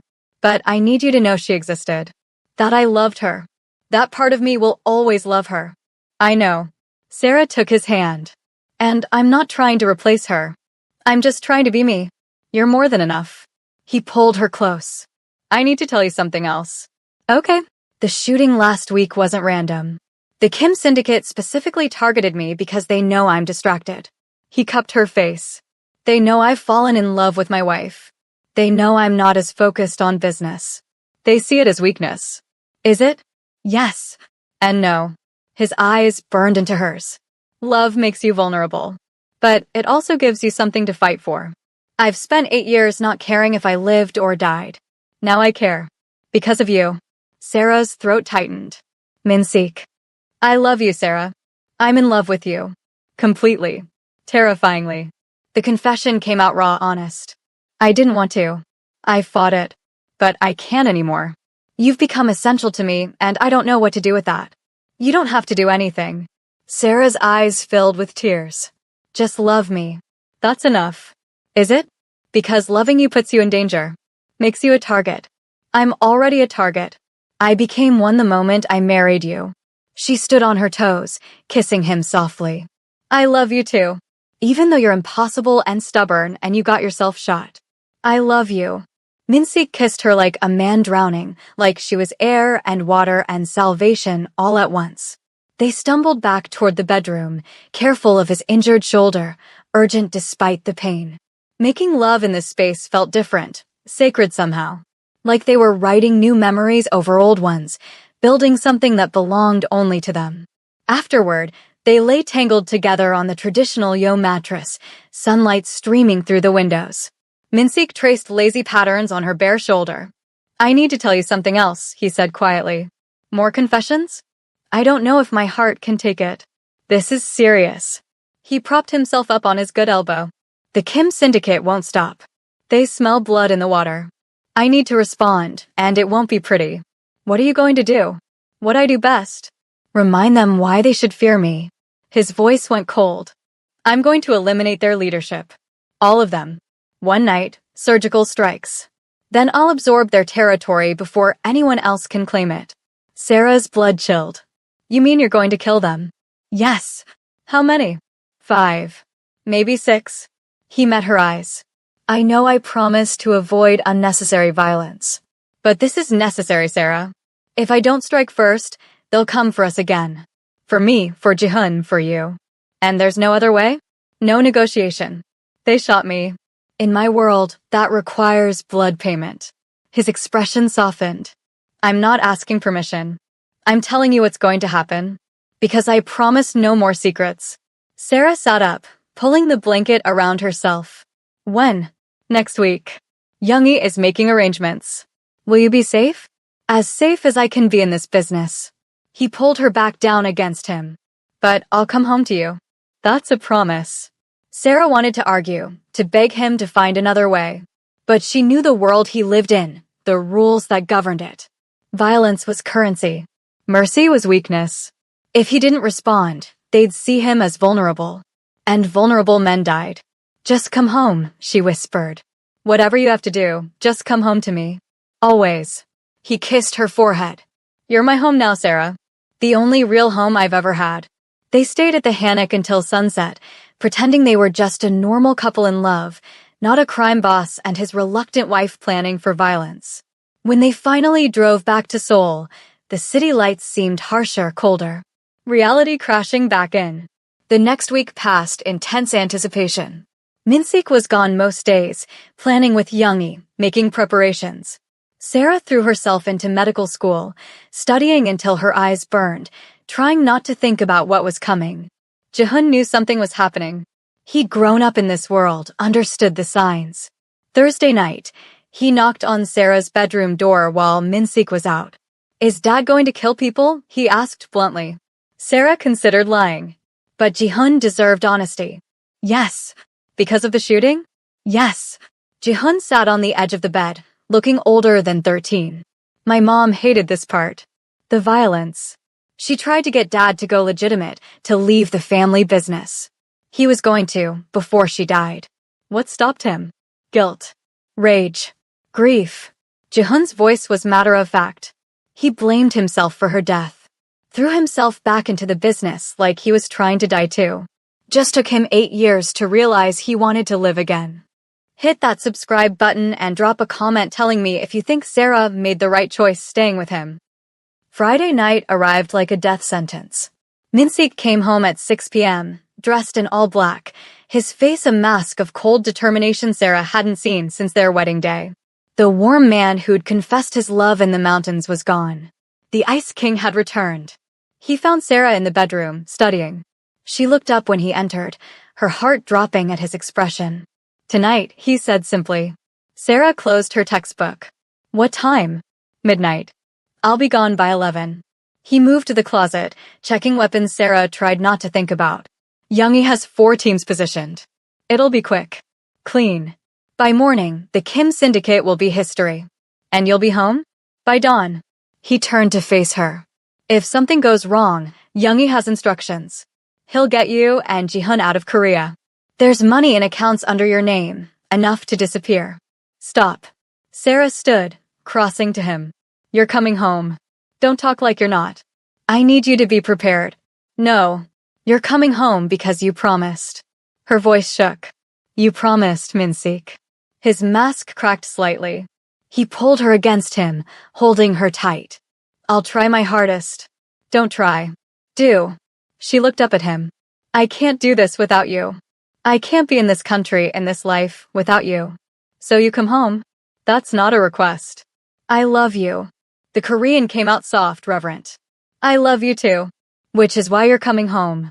They had dinner together, all 3 of them, the tension thick enough to cut. Ji-hun pushed food around his plate, not eating. Min-sik barely touched his meal. Sarah forced herself to eat, knowing it might be the last normal thing that happened for a while. At 10:30, Min-sik went to say goodbye to Ji-hun. Sarah heard them talking in Korean through the door, Min-sik's voice low and serious, Ji-hun's responses getting quieter. When Min-sik came out, his eyes were wet. "What did you tell him?" Sarah asked. "That I love him. That if anything happens to me, he should listen to Youngie. And that you'll take care of him." He looked at Sarah. "You will, won't you?" "If something happens." "Nothing is going to happen. But if it does, then yes, I'll take care of him." Sarah's voice broke. "But it won't come to that because you're coming home." At 10:50, Youngie's car pulled up outside. Min-sik checked his weapons one last time, kissed Sarah like it might be the last time, and walked out the door. Sarah watched from the window as he got into the car and disappeared into Seoul's neon-lit streets. The waiting was torture. Sarah tried to study but couldn't focus. She tried to sleep but kept checking her phone. Midnight came and went. 1 a.m. 2 a.m. No word. At 2:30, Ji-hun appeared in her doorway in his pajamas. "Can't sleep either?" "No. Can I wait with you?" "Yeah. Come on." They sat together on the couch, not talking, just existing in shared anxiety. Ji-hun fell asleep around 3 a.m., his head on Sarah's shoulder. She stayed awake, watching the city lights, praying to a god she wasn't sure she believed in. Her phone rang at 4:47 a.m. Youngie's name on the screen. Sarah's hand shook as she answered. "It's done," Youngie said, his voice exhausted. "We're coming home." "Is he okay?" "He's fine. Everyone's fine. We lost one man, but the Kim leadership is eliminated. It's over." Sarah's whole body sagged with relief. "How long until you're here?" 20 minutes. Sarah woke Ji-hun gently. "Your dad's okay. He's coming home." The boy's eyes filled with tears. "Really? Really?" They waited at the window together. When Min-sik's car finally pulled up at 5:15 a.m., they both ran to the door. Min-sik walked in covered in blood, his face exhausted, his eyes haunted. But alive. Breathing. Home. Ji-hun crashed into him, not caring about the blood. "You came back. Always." Min-sik held his son with one arm, reaching for Sarah with the other. "I promised." They stood there in the entryway, holding each other as the sun rose over Seoul, 3 broken people who'd somehow become a family. Later, after Min-sik had showered and changed, after Ji-hun had gone back to bed, Sarah found him on the balcony, staring at the sunrise. She wrapped her arms around him from behind. "Do you want to talk about it?" "No." "Okay." They stood in silence for a long time. Finally, Min-sik spoke. "It's done. The Kim syndicate is finished. Their territory is ours. We're safe now." "For how long?" "For a while. Maybe a few months. Maybe a year. Someone else will always rise up, challenge me. That's how this world works." He turned to face her. "But for now, we're safe." "And the man you lost?" Min-sik's joy tightened. He had a wife. 2 kids. I'm taking care of them. Full financial support for life. It doesn't bring him back, but it's something. You feel guilty. I always feel guilty. Every man who dies for me, every family destroyed because of my decisions. It adds up, Sarah. Eventually, you're drowning in guilt and blood, and there's no way to get clean. Sarah took his face in her hands. Then let's build something clean. Something good. Use your power for more than just territory and revenge. What do you mean? An idea had been forming in Sarah's mind for weeks. Now felt like the right time to voice it. Medical clinics. Free or low cost in poor neighborhoods. We can use your connections, your money, to actually help people. Give back to the communities your business has hurt. Minsik stared at her. You want me to run charity clinics? I want us to run them. I'm going to be a doctor eventually. You have the resources and infrastructure. We could actually make a difference. She saw him considering it. Think about it. A legitimate business that actually helps people. Your mother would approve because it's good PR. And it would give you something to be proud of besides violence. You're serious. Completely serious. Sarah's eyes blazed with passion. I didn't give up everything to just be a mob wife, Minsik. Let me be more. Let us be more. Something shifted in his expression. Hope, maybe. Or possibility. We need to be careful. Can't let it be obvious it's my money or rival gangs will target the clinics. So we set it up through shell companies. Make it look independent. You've really thought this through. I've had a lot of time to think. Sarah smiled. So, what do you say? Minsik pulled her into his arms. I say you're extraordinary. And yes, let's build something good. They kissed as the sun rose higher, both of them bloody and exhausted and in love, planning a future that mixed darkness and light in equal measure. The next month was chaos. Minsik absorbed the Kim Syndicate's territory, negotiating with other crime families to avoid more bloodshed. Sarah passed her first medical school exams with high marks. Jehun started calling Sarah, sometimes, the Korean word for mom, then getting embarrassed and switching back to her name. And together, Sarah and Minsik started planning the clinic project. They met with architects, healthcare consultants, community leaders. Minsik funneled money through 3 different shell companies. Sarah used her medical school connections to recruit volunteer doctors. 2 months after their wedding, they opened the first clinic in a poor neighborhood in Dongdaemun. Nothing fancy, just basic healthcare for people who couldn't afford it otherwise. Sarah worked there every Saturday, shadowing the doctors, learning, helping. Minsik came to the opening, dressed in an expensive suit, surrounded by bodyguards. The community members didn't know who he was, just that he was the rich donor making this possible. He watched Sarah interact with patients, her face glowing with purpose, and felt something in his chest crack open. She's good at this, Youngie said, appearing at his elbow. Natural caregiver. She's good at everything. Minsik couldn't take his eyes off her. I don't deserve her. Probably not. But you have her anyway. Youngie smirked. Love looks good on you, boss. Makes you almost human. Shut up. Never. That night, Sarah came home exhausted and happy. Did you see the turnout? We treated 43 patients today. 43 people who needed help and got it. I saw. Minsik pulled her onto the couch next to him. You were amazing. We were amazing. This was your money, your connections, your vision, your passion. He kissed her temple. I'm proud of you. Sarah's eyes filled with tears. No one's ever said that to me before. Then I'll say it every day. He tilted her chin up. I'm proud of you, Sarah. Proud to be your husband. Proud that you chose to stay when you could have run. I'm proud of you too. For letting me do this. For trying to be more than what you were. They made love slowly that night, taking their time, memorizing each other. Afterward, tangled together, Sarah asked the question that had been bothering her. What happens when your mother finds out about the clinics? She already knows. Sarah sat up. What? I told her last week. She thinks it's brilliant. Good PR, tax write-offs, makes the family look philanthropic. Minsik pulled her back down. She actually said your wife is smarter than she looks. For my mother, that's a glowing endorsement. I'll take it. Sarah laughed, the sound free and genuine. Who knew saving lives would be good for the mob's image? Who knew the mob boss would fall in love with an idealistic American girl? Who knew the idealistic American girl would fall for the mob boss? They smiled at each other in the dark, two impossible people in an impossible situation that somehow worked. But peace never lasted long in Minseek's world.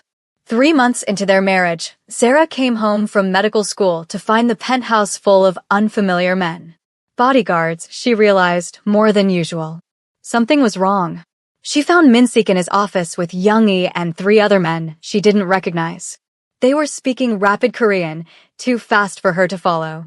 When Minseek saw her, his expression hardened.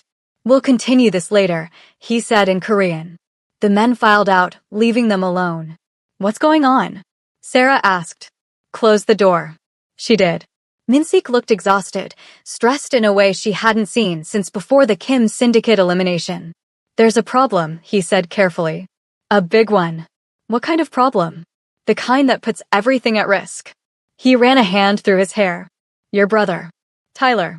He's gambling again." Sarah's stomach dropped. "What?" "He's back in debt. Different people this time, but the same story. $500,000. Minseek's voice was flat. "And he's telling people he has connections. That his sister is married to Kong Minseek. That family will protect him." "Oh God." Sarah sank into a chair. "How bad is it?" "Bad. The people he owes are connected to the Yakuza. Japanese organized crime. They're using your brother to get leverage on me, threaten my territory, start a war I can't afford right now. What do we do?" Minseek looked at her with something like pity. "There's only one solution, Sarah. Your brother needs to disappear. Permanently." The word hung in the air like a guillotine blade. Sarah's blood ran cold. "You mean kill him?" "I mean make him vanish. New identity, new country, new life where he can't gamble and endanger us again." Minseek's eyes were hard. "But yes, if that's not possible, then the alternative is permanent." Sarah stood on shaking legs. "You can't kill my brother. I can't let him start a war that kills dozens of my people either." His voice rose. "He's making me a target, Sarah. Making you a target. Making Jihon a target. Because he's a selfish addict who doesn't care who he hurts. He's my brother. And you're my wife." Minseek stood, his control fracturing. "I love you. But I won't let your family destroy mine. Not again." Hit that like button if your heart is breaking for Sarah right now. Sarah's mind spun. Tyler, her stupid, reckless, selfish brother who'd gotten her into this mess in the first place. The brother who'd called her twice since the wedding, both times asking for money. The brother who'd promised he was done gambling, swore he'd learned his lesson. "Let me talk to him," Sarah said. "Before you do anything. Let me try. Sarah, please." Her voice broke. "He's the reason we're married. The reason I'm here. I can't just let you kill him without trying to save him first." Minseek's jaw clenched. "You have 48 hours. If he doesn't agree to disappear, if he makes one more stupid move, I handle it my way." "Thank you." "Don't thank me yet." His eyes were cold. "And Sarah? If he refuses help, if he chooses gambling over his own life, you don't get to blame me for what happens next. That's on him." Sarah called Tyler immediately. He answered on the 5th ring, his voice slurred. Drunk or high, she couldn't tell. "Sarah, my favorite sister. How's married life?" "Tyler, what the hell did you do?" She didn't bother hiding her fury. "You're gambling again? After everything?" "It's not that bad. I've got a system this time. You owe $500,000 to the Yakuza." Silence. "Then, how do you know that?" "Because they're threatening my husband. Because you're using my marriage as a shield while you throw money away." Sarah's voice rose. "You're going to get people killed, Tyler. You're going to get me killed. No one's going to kill you. You're married to Kong Minseek. You're untouchable. That's not how this works. You're making enemies of people who don't care about rules or family ties. You're painting a target on all of us. So tell your husband to pay them off. He's loaded. $500,000 is nothing to him." Sarah wanted to scream. "He's not paying your debts again, Tyler. He's done. We're done. You have 2 choices. You take a new identity and disappear somewhere the Yakuza can't find you. Or you die. Those are your options." "You're being dramatic." "I'm being realistic. Minseek gave me 48 hours to convince you to leave. If you don't, he'll kill you himself. And this time, I won't stop him." Another pause. You'd let him kill your own brother? I'd let him protect our family from your selfishness, yes. The words hurt coming out, but they were true. I love you, Tyler. But I love my husband more. I love the life I'm building here more. And I won't let you destroy it. When did you become so cold? When I had to grow up fast to clean up your messes. Sarah's throat tightened. Please, Tyler. Take the deal. Disappear. Start over somewhere safe. I'll make sure you have money, support, everything you need. Just stop gambling and stop using my marriage as a get-out-of-jail-free card. I need to think about it. You have 48 hours. Then it's out of my hands. She hung up before he could argue more. Min-sik was waiting when she came out of the bedroom. How did it go? About as well as expected. He thinks I'm being dramatic. Sarah collapsed onto the couch. He'll call back. Probably tomorrow when he's sober and realizes I'm serious. And if he doesn't take the deal? Sarah looked at her husband, this man she'd fallen impossibly in love with, and made a choice that would have horrified her 3 months ago. Then you do what you have to do. I won't stop you. Min-sik sat beside her, pulling her against him. I'm sorry. Don't be. This is who Tyler is. I've been making excuses for him my whole life. She pressed her face into Min-sik's chest. I just wish he'd chosen differently. They sat in heavy silence. Finally, Min-sik spoke. Youngie found something else. About Tyler's debts. What? The Yakuza contact he's dealing with is named Tanaka Ryu. He's young, ambitious, looking to make a name by taking down established Korean operations. Tyler's debt is almost secondary. Tanaka wants an excuse to come after me. So this was a setup from the start? Partially. Tyler's gambling is real. But Tanaka saw an opportunity and exploited it. Min-sik's voice hardened. Which means even if Tyler disappears, Tanaka will find another excuse to start trouble. What are you going to do? Meet with him. Tomorrow night. Neutral territory. Try to negotiate before this becomes a full war. He looked at her. It might not work. He might want war regardless. Then we prepare for war. Sarah said it with more confidence than she felt. The next day crawled by. Sarah couldn't focus in medical school, kept checking her phone for a call from Tyler that never came. Yuna noticed her distraction. Everything okay? Family drama. The American kind or the Korean kind? Both. Sarah managed a weak smile. It's complicated. That evening, Min-sik dressed for his meeting with Tanaka. All black, expensive suit, looking every inch the dangerous crime lord. He checked weapons, gave Youngie final instructions, kissed Sarah goodbye. If this goes wrong. It won't, Sarah interrupted. You're coming home. We've been through this. Stubborn woman. You married me. That's your problem. She kissed him fiercely. Come home. Always. He left at 9 p.m. Sarah tried to study, gave up, paced the penthouse. Ji-hun joined her around 10, both of them too anxious to pretend everything was fine. This is about your brother, isn't it? Ji-hun asked. I heard Dad talking to Youngie. Yeah, your brother sounds like an idiot. He is. But he's still my brother. My mom used to say family is who you choose, not who you're born with. Ji-hun looked at her. You chose us. That makes you more family than someone who only takes and never gives. Sarah's eyes filled with tears. When did you get so wise? I've had 3 months with you. Some of it stuck. He smiled, rare and genuine. You're good for my dad. And me. Even when everything's crazy. Thank you, Ji-hun. That means everything. At 11:47 p.m., Min-sik's car pulled up. Sarah ran to the door, relief flooding through her. He walked in looking exhausted but unharmed. How did it go? Better than expected. Worse than hoped. He loosened his tie. Tanaka is young and stupid but not suicidal. I explained that going to war with me would cost him more than any territory is worth. He's considering backing off. And Tyler's debt? Forgiven. In exchange, Tyler has to leave Korea within 72 hours and never come back. If he does, all bets are off. Sarah sagged with relief. He agreed. He doesn't have a choice. It's that or I hand him over to Tanaka personally. Min-sik's expression was grim. Your brother gets to live, Sarah. But he'll never be part of your life again. That's the price.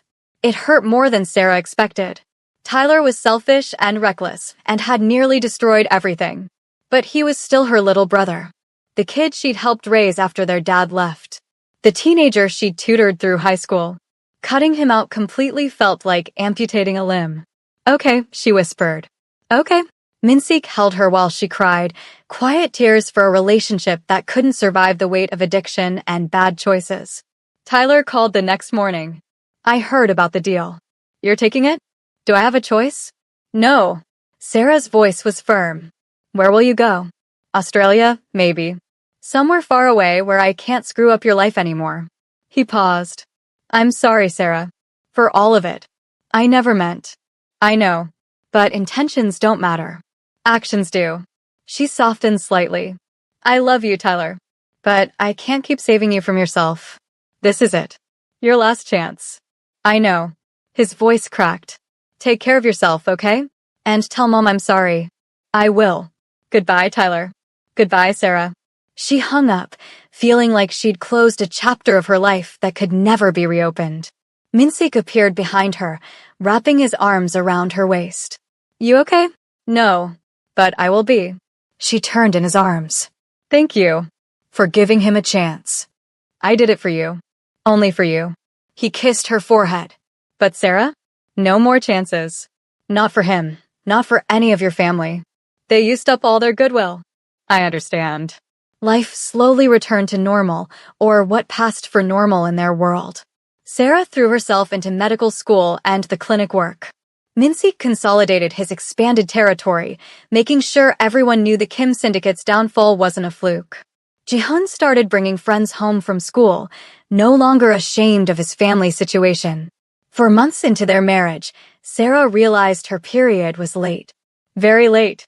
She bought a pregnancy test on the way home from school, her hands shaking as she waited for the results. Positive. Sarah stared at the 2 pink lines, her mind blank with shock. Pregnant. She was pregnant with Kong Minseek's baby. For months ago, she'd been a college student in LA.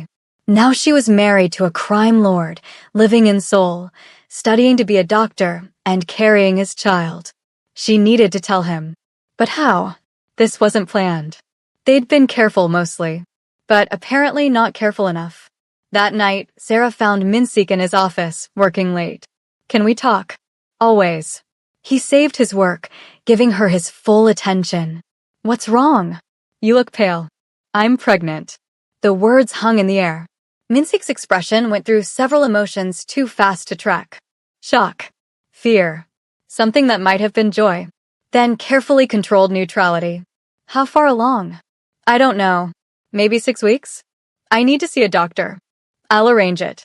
Tomorrow. The best obstetrician in Seoul. He stood, moved toward her, stopped. How do you feel about this? Terrified. Overwhelmed. Completely unprepared. Sarah's voice shook.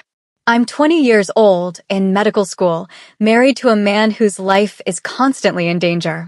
This is the worst possible timing. Do you want to keep it? The question was gentle, no judgment. Sarah appreciated that he was giving her a choice. I don't know. Do you? Minseek was quiet for a long moment. Then, I want whatever you want. But Sarah, if you're asking my personal opinion, yes, I want this baby. His voice went soft. I want a family with you. Not just a marriage of convenience. Something real. We're already real. I know. But a child would be, he struggled for words. Evidence. That something good came from how we started. That we built something worth keeping. Sarah's eyes filled with tears. I'm scared. Me too. He pulled her into his arms. But we'll figure it out together. Like everything else. Your mother is going to have opinions. My mother always has opinions. Ignore her. He kissed her temple. This is our decision. Our family. Our baby. Sarah let herself imagine it. A baby with Minseek's eyes. A little girl with her curls. A son with his stubborn determination. A tangible piece of the love they'd built from impossible circumstances. Okay, she whispered. Okay, let's do this. Minseek's arms tightened around her. Sarah, you and this baby. My whole world. I love you too. Both of you. She placed a hand on her still flat stomach. All of us. They stood there in his office, holding each other, a family of 2 about to become 3, both terrified and hopeful and so deeply in love it hurt. The next morning, Minsik took Sarah to the best obstetric clinic in Seoul. The doctor confirmed she was 7 weeks pregnant, due in late summer. Everything looked healthy. Normal. Like making a baby with a crime lord in a forced marriage was the most natural thing in the world. Drop a comment if you think Sarah and Minsik can actually make this family work, and hit that like button if you're emotionally invested in this baby already. Sarah's mind spun. Tyler, her stupid, reckless, selfish brother who'd gotten her into this mess in the first place. The brother who'd called her twice since the wedding, both times asking for money. The brother who'd promised he was done gambling, swore he'd learned his lesson. Let me talk to him, Sarah said. Before you do anything. Let me try. Sarah, please. Her voice broke. He's the reason we're married. The reason I'm here. I can't just let you kill him without trying to save him first. Minsik's jaw clenched. You have 48 hours. If he doesn't agree to disappear, if he makes one more stupid move, I handle it my way. Thank you. Don't thank me yet. His eyes were cold. And Sarah? If he refuses help, if he chooses gambling over his own life, you don't get to blame me for what happens next. That's on him. Sarah called Tyler immediately. He answered on the 5th ring, his voice slurred. Drunk or high, she couldn't tell. Sarah, my favorite sister. How's married life? Tyler, what the hell did you do? She didn't bother hiding her fury. You're gambling again? After everything.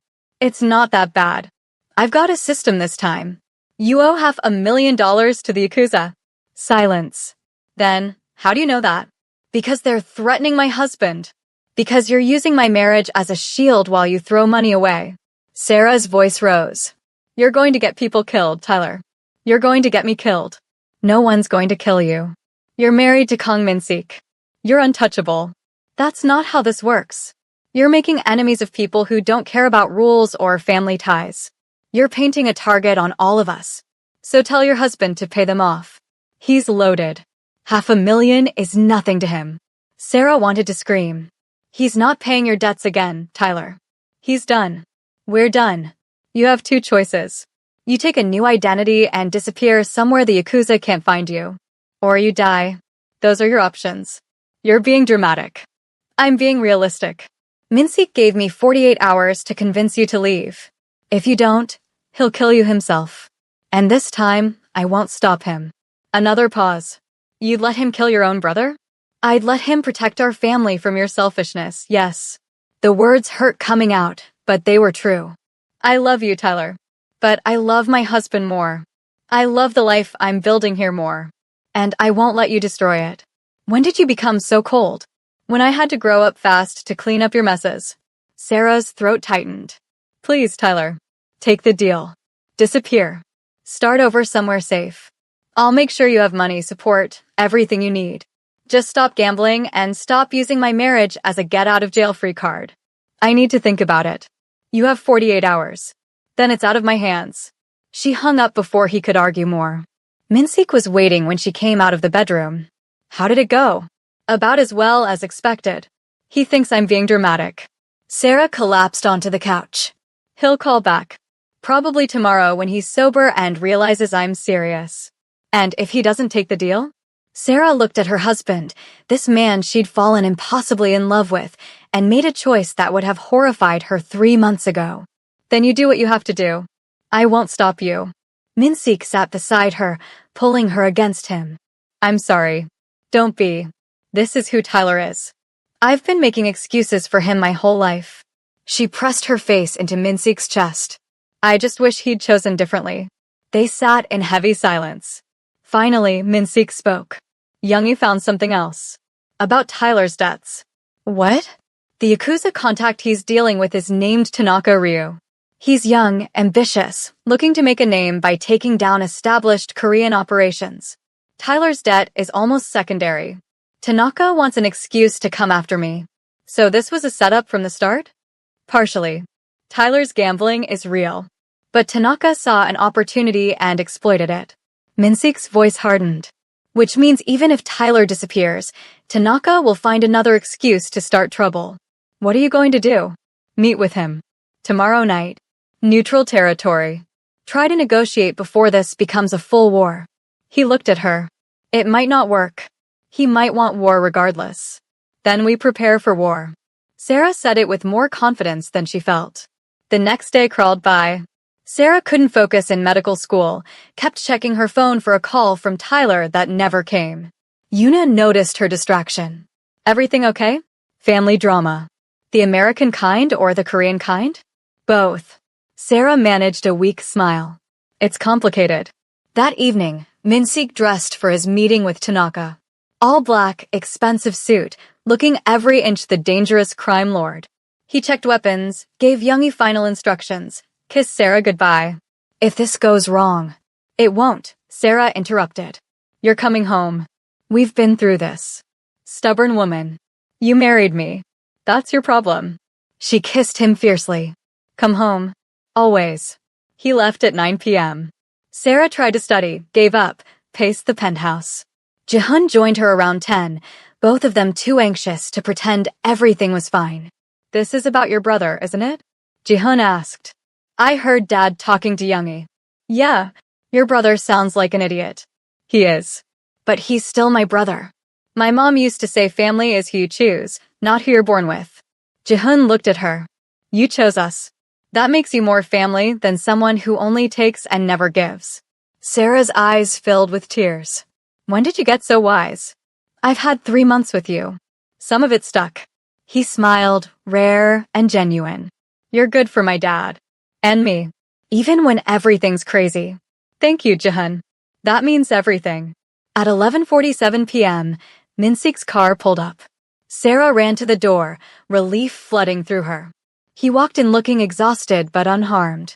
How did it go? Better than expected. Worse than hoped. He loosened his tie. Tanaka is young and stupid but not suicidal. I explained that going to war with me would cost him more than any territory is worth. He's considering backing off. And Tyler's debt? Forgiven. In exchange, Tyler has to leave Korea within 72 hours and never come back. If he does, all bets are off. Sarah sagged with relief. He agreed. He doesn't have a choice. It's that or I hand him over to Tanaka personally. Min-sik's expression was grim. Your brother gets to live, Sarah. But he'll never be part of your life again. That's the price. It hurt more than Sarah expected. Tyler was selfish and reckless and had nearly destroyed everything. But he was still her little brother. The kid she'd helped raise after their dad left. The teenager she'd tutored through high school. Cutting him out completely felt like amputating a limb. Okay, she whispered. Okay. Min-sik held her while she cried, quiet tears for a relationship that couldn't survive the weight of addiction and bad choices. Tyler called the next morning. I heard about the deal. You're taking it? Do I have a choice? No. Sarah's voice was firm. Where will you go? Australia, maybe. Somewhere far away where I can't screw up your life anymore. He paused. I'm sorry, Sarah. For all of it. I never meant. I know. But intentions don't matter. Actions do. She softened slightly. I love you, Tyler. But I can't keep saving you from yourself. This is it. Your last chance. I know. His voice cracked. Take care of yourself, okay? And tell Mom I'm sorry. I will. Goodbye, Tyler. Goodbye, Sarah. She hung up, feeling like she'd closed a chapter of her life that could never be reopened. Min-sik appeared behind her, wrapping his arms around her waist. You okay? No, but I will be. She turned in his arms. Thank you for giving him a chance. I did it for you. Only for you. He kissed her forehead. But Sarah? No more chances. Not for him. Not for any of your family. They used up all their goodwill. I understand. Life slowly returned to normal, or what passed for normal in their world. Sarah threw herself into medical school and the clinic work. Min-sik consolidated his expanded territory, making sure everyone knew the Kim syndicate's downfall wasn't a fluke. Ji-hun started bringing friends home from school, no longer ashamed of his family situation. For months into their marriage, Sarah realized her period was late. Very late. She bought a pregnancy test on the way home from school, her hands shaking as she waited for the results. Positive. Sarah stared at the 2 pink lines, her mind blank with shock. Pregnant. She was pregnant with Kong Min-sik's baby. For months ago, she'd been a college student in LA. Now she was married to a crime lord, living in Seoul, studying to be a doctor, and carrying his child. She needed to tell him. But how? This wasn't planned. They'd been careful mostly, but apparently not careful enough. That night, Sarah found Minsik in his office, working late. Can we talk? Always. He saved his work, giving her his full attention. What's wrong? You look pale. I'm pregnant. The words hung in the air. Minsik's expression went through several emotions too fast to track. Shock. Fear. Something that might have been joy. Then carefully controlled neutrality. How far along? I don't know. Maybe 6 weeks? I need to see a doctor. I'll arrange it. Tomorrow. The best obstetrician in Seoul. He stood, moved toward her, stopped. How do you feel about this? Terrified. Overwhelmed. Completely unprepared. Sarah's voice shook. I'm 20 years old, in medical school, married to a man whose life is constantly in danger. This is the worst possible timing. Do you want to keep it? The question was gentle, no judgment. Sarah appreciated that he was giving her a choice. I don't know. Do you? Minsik was quiet for a long moment. Then, I want whatever you want. But Sarah, if you're asking my personal opinion, yes, I want this baby. His voice went soft. I want a family with you. Not just a marriage of convenience. Something real. We're already real. I know.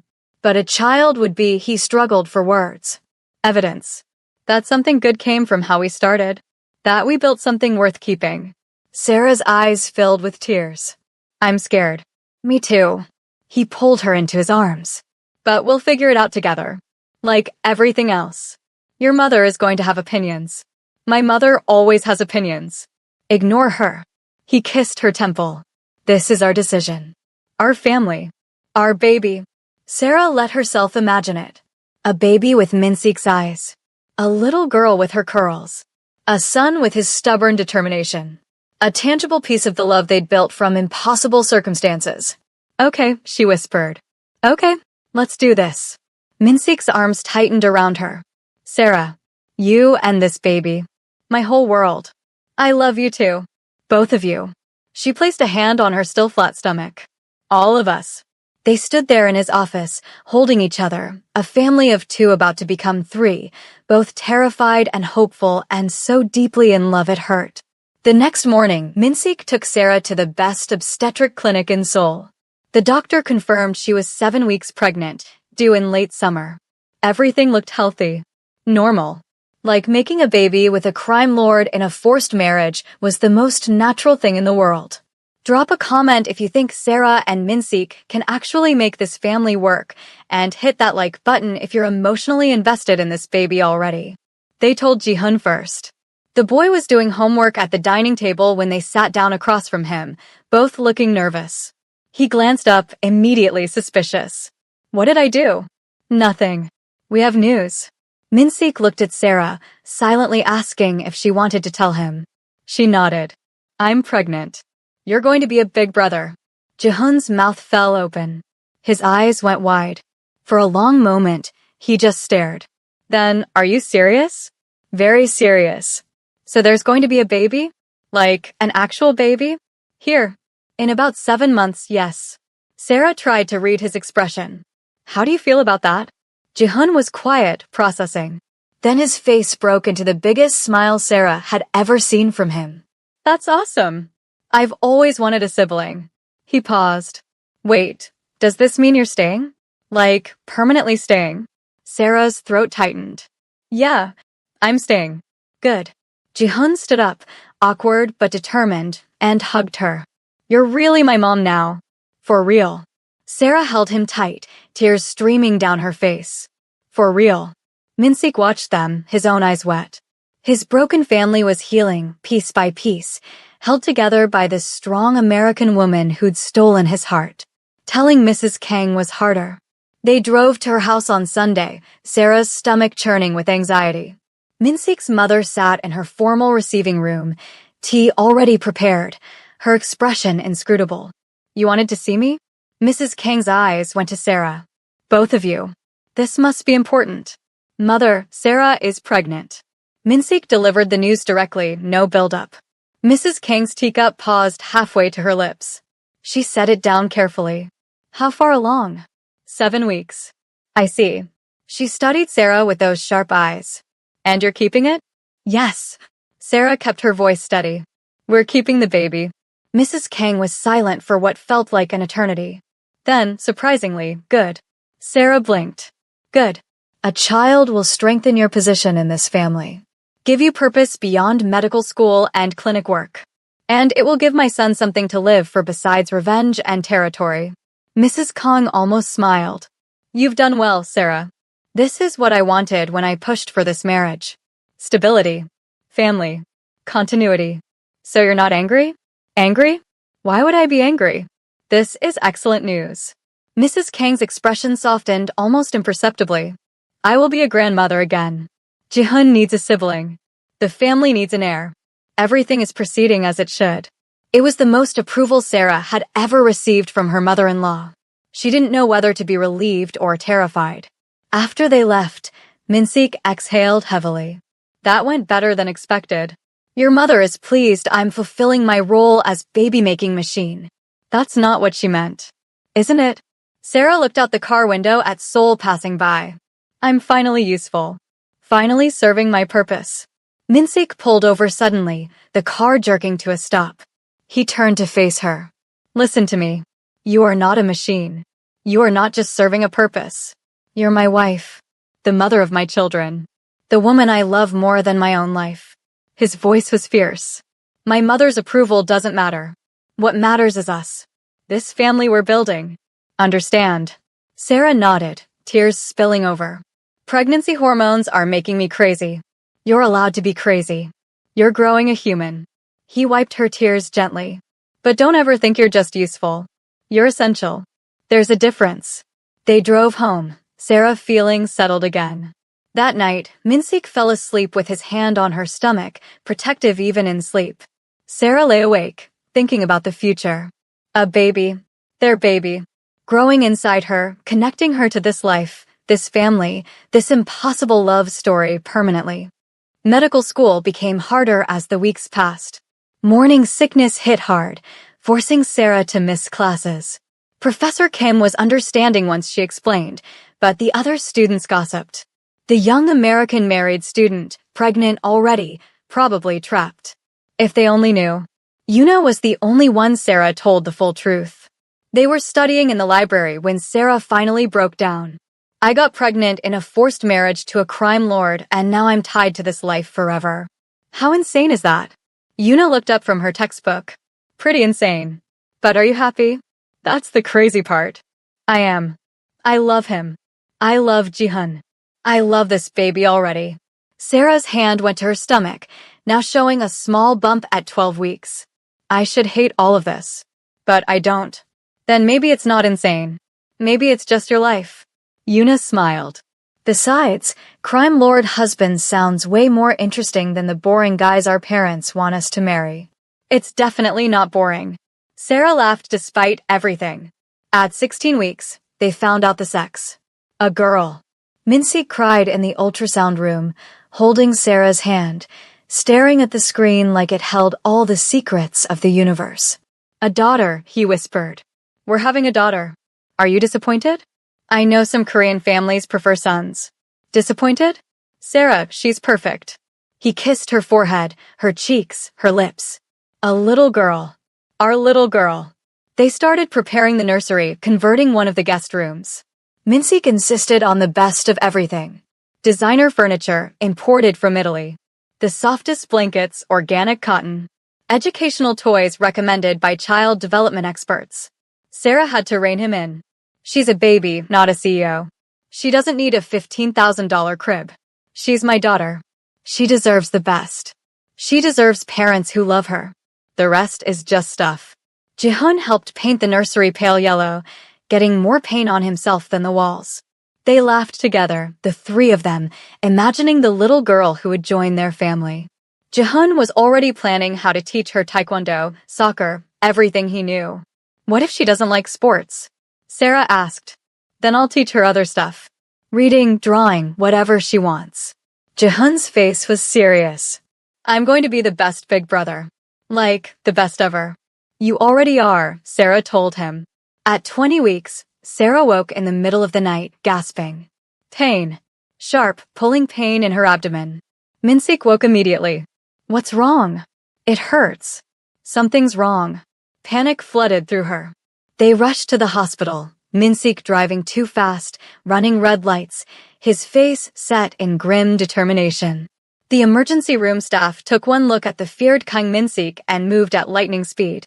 The doctor examined Sarah while Minsik held her hand, both of them terrified. Finally, after what felt like hours, the doctor smiled. Everything is fine.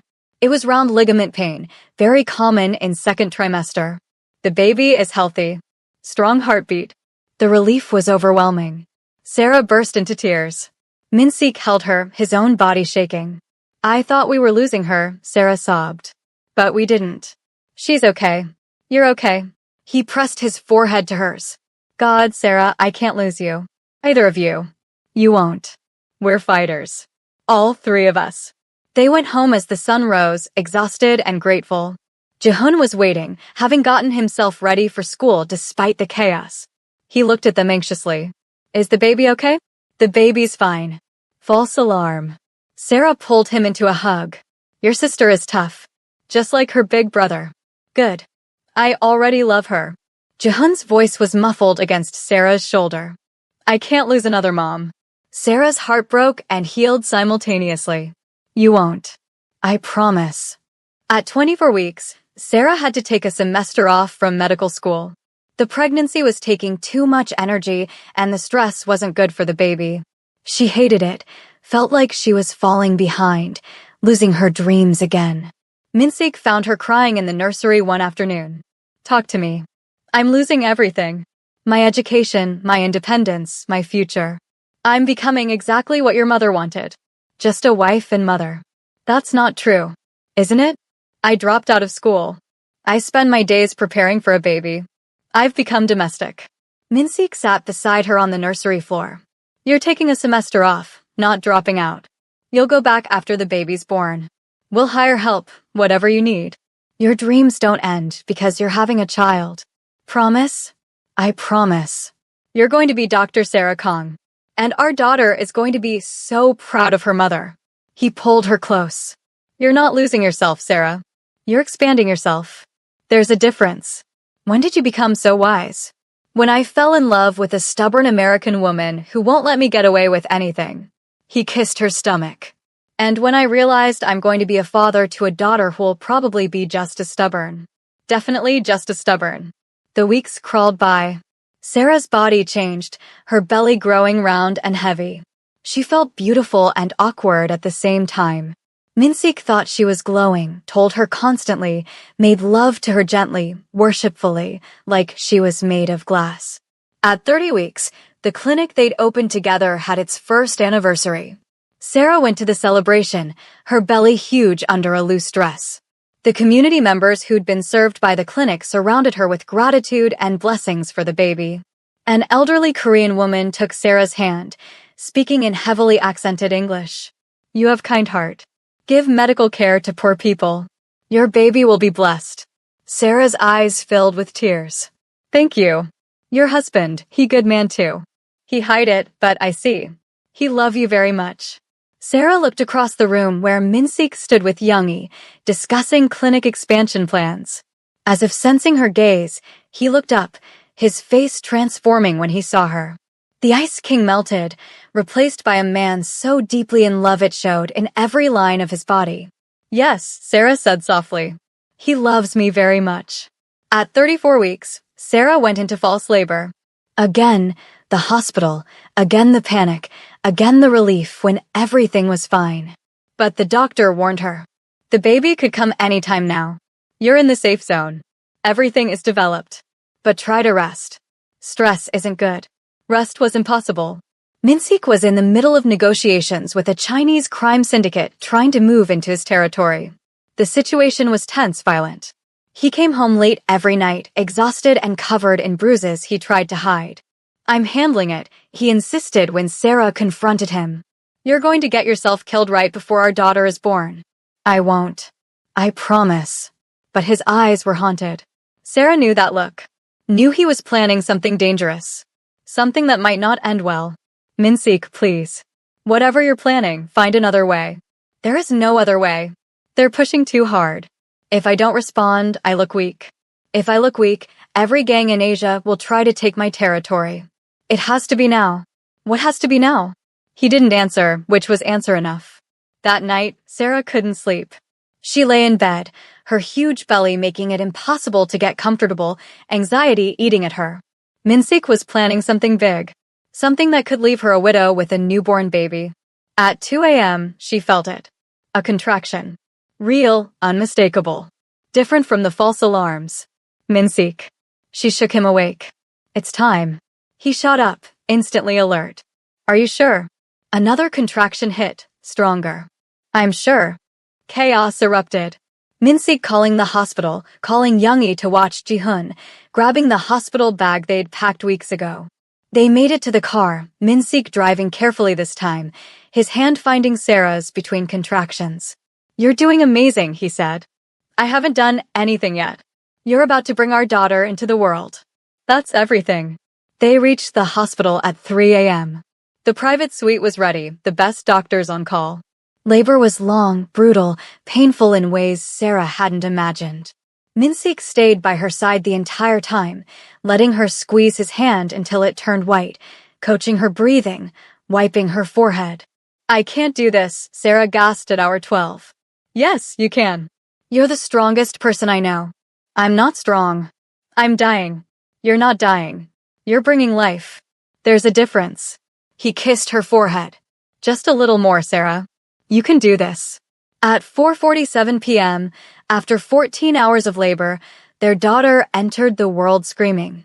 Tiny, perfect, with a full head of black hair and her father's eyes. The nurse placed her on Sarah's chest and everything else disappeared. The pain, the exhaustion, the complicated circumstances of her conception. None of it mattered. Only this perfect, beautiful, miraculous human they'd created. She's here, Sarah sobbed. She's really here. Minsik stood beside the bed, tears streaming down his face, staring at his daughter like she hung the moon. She's perfect. Sarah, she's perfect. What should we name her? They'd discussed names for months, but never decided. Now, looking at their daughter, the answer was obvious. Hope, Minsik said softly. Her name is Hope. Because that's what she is. Proof that something beautiful can come from darkness. Hope Kong. Sarah tested the name, liking how it sounded. Hope Jae-hee Kang. Jae-hee? It means wisdom in Korean, right? I want her to have both. American hope and Korean wisdom. The best of both our worlds. Minsik kissed her, tasting her tears and his. It's perfect. You're perfect. Our family is perfect. If you're crying right now, you're not alone. Hit that subscribe button, comment if you think Hope changes everything, and smash that like button if this story has completely destroyed you in the best way. They brought Hope home 3 days later. Ji-hun waited at the door, practically bouncing with excitement. When he saw his baby sister, his eyes went wide with wonder. She's so small, he whispered, touching her tiny hand with one careful finger. Hi, Hope. I'm your big brother. I'm going to protect you forever. Sarah's heart melted watching them. This was family. Not perfect, not traditional, but real and full of love. The first weeks were brutal. Hope cried constantly, needed feeding every 2 hours, barely slept. Sarah was exhausted beyond reason. But Minsik surprised her. He changed diapers without complaint, walked the floor at 3 a.m. singing Korean lullabies, insisted Sarah rest while he handled night feedings with pumped bottles. You need sleep, he said when Sarah protested. I can function on 4 hours. You need at least 6. When did you become such a good father? When I realized I had something worth being good for. He looked down at Hope sleeping against his chest. I failed Ji-hun when he was young. I was too focused on work, on grief, on everything except being present. I won't make that mistake with her. Mrs. Kong visited when Hope was 2 weeks old. Sarah tensed, expecting criticism. Instead, her mother-in-law took the baby with practiced hands, cooing at her in Korean. She has strong lungs. That's good. She'll need them in this family. Mrs. Kong looked at Sarah. You look terrible. When did you last sleep? I don't remember. Minsik, hire a night nurse. Your wife needs rest. It was a command, not a suggestion. Mother, we're managing. You're not managing. You're drowning. Mrs. Kang's voice softened. Let me help. I raised 3 children. I know what I'm doing. So Mrs. Kang sent her personal night nurse, an older woman named Mrs. Park who took over nights with military efficiency. Sarah finally slept more than 2 hours at a stretch, waking to find Hope fed and changed, the apartment clean, Mrs. Park quietly competent. Your mother-in-law is terrifying but effective, Sarah told Minsik. That's her superpower. When Hope was 6 weeks old, Minsik's phone rang at 2 a.m. He answered, his face going hard. After a tense conversation in Korean, he hung up. What's wrong? Sarah asked, holding Hope who'd just finished feeding. The Chinese syndicate. They've made their move. Attacked 3 of my warehouses simultaneously. Killed 6 of my men. His voice was ice. This is war. Sarah's blood chilled. What are you going to do? What I always do. Fight back. Harder. He kissed Hope's forehead, then Sarah's. I'm sorry. I have to go. When will you be back? I don't know. His eyes held everything he couldn't say. Keep Jihun home from school. Double the security here. Don't leave the penthouse. Minsik. I love you. Both of you. All of you. He was already moving toward the door. I'll come home. I promise. But his voice lacked conviction. For 3 days, Sarah heard nothing. The penthouse became a fortress, guards at every entrance, Youngie checking in hourly with no information. Jihun stayed home, anxious and quiet. Hope seemed to sense the tension, crying more than usual. On the 3rd night, Sarah's phone rang. Unknown number. Mrs. Kong. A man's voice, speaking accented English. This is Chen Wei. I believe you know who I am. The head of the Chinese syndicate. Sarah's heart stopped. Where's my husband? Safe. For now. I have a proposition for you. I'm not interested in anything you have to say. Not even if it saves your husband's life? Chen's voice was smooth, dangerous. Here's the situation. Your husband is outnumbered, outgunned, and running out of time. His men are dying. His empire is crumbling. But I'm a reasonable man. I'll offer a trade. What kind of trade? You. For him. Sarah's blood ran cold. Excuse me. You walk away. Take your children, go back to America, never return. In exchange, your husband lives. His remaining men are spared. His territory becomes mine, but he keeps his life. Everyone wins. He'll never agree to that. He doesn't have to agree. You do. Chin paused. I've researched you, Mrs. Kong. 20 years old, medical student, forced into this marriage to save your family. You never wanted this life. I'm offering you freedom. Why would you do that? Because your husband's weakness is love. He loved his first wife. It got her killed. He loves you. It's destroying his focus. Remove you from the equation. He either dies or becomes the killer he used to be. Either way, I win. You're insane. I'm strategic. You have 24 hours to decide. Your freedom or his death. Choose wisely. He hung up. Sarah stood frozen, Hope sleeping in her arms, her mind racing. Chin was right about one thing. Minsik's love for her had made him vulnerable. Distracted. Human. And in his world, human meant weak. But walking away? Leaving him to face this alone? Taking their daughter and running while he died?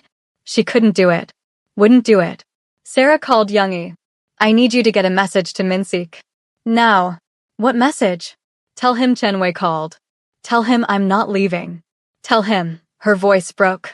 Tell him I love him and he better win this war because I'm not raising our daughter alone. Youngie was quiet. I'll tell him. But Sarah? He's losing. The Chinese have numbers, weapons, allies. We're running out of options. Then find new options. I'm not giving up on him. She hung up, her hands shaking. Hope stirred against her chest, making small baby sounds. Sarah looked down at her daughter, this perfect, innocent child born into violence and danger. Your father is fighting for us, Sarah whispered. And I'm going to fight for him. An idea formed, desperate and dangerous. Sarah called Mrs. Kong. "It's 3 a.m., her mother-in-law answered, irritated. "I need your help. Minsik is losing the war with Qin Wei. I need to know who has power over Qin, who he fears, who can make him back down." Silence. Then, "Why are you calling me instead of running away like a smart woman would?" "Because I'm not smart. I'm in love. And I'm not letting my husband die." Sarah's voice strengthened. "You wanted me to prove I belong in this family. This is me proving it. Help me save your son." Another pause. Qin Wei answers to the triad leadership in Hong Kong. Specifically, a man named Zhang Lao. He and your father-in-law have history. Old business deals, mutual respect.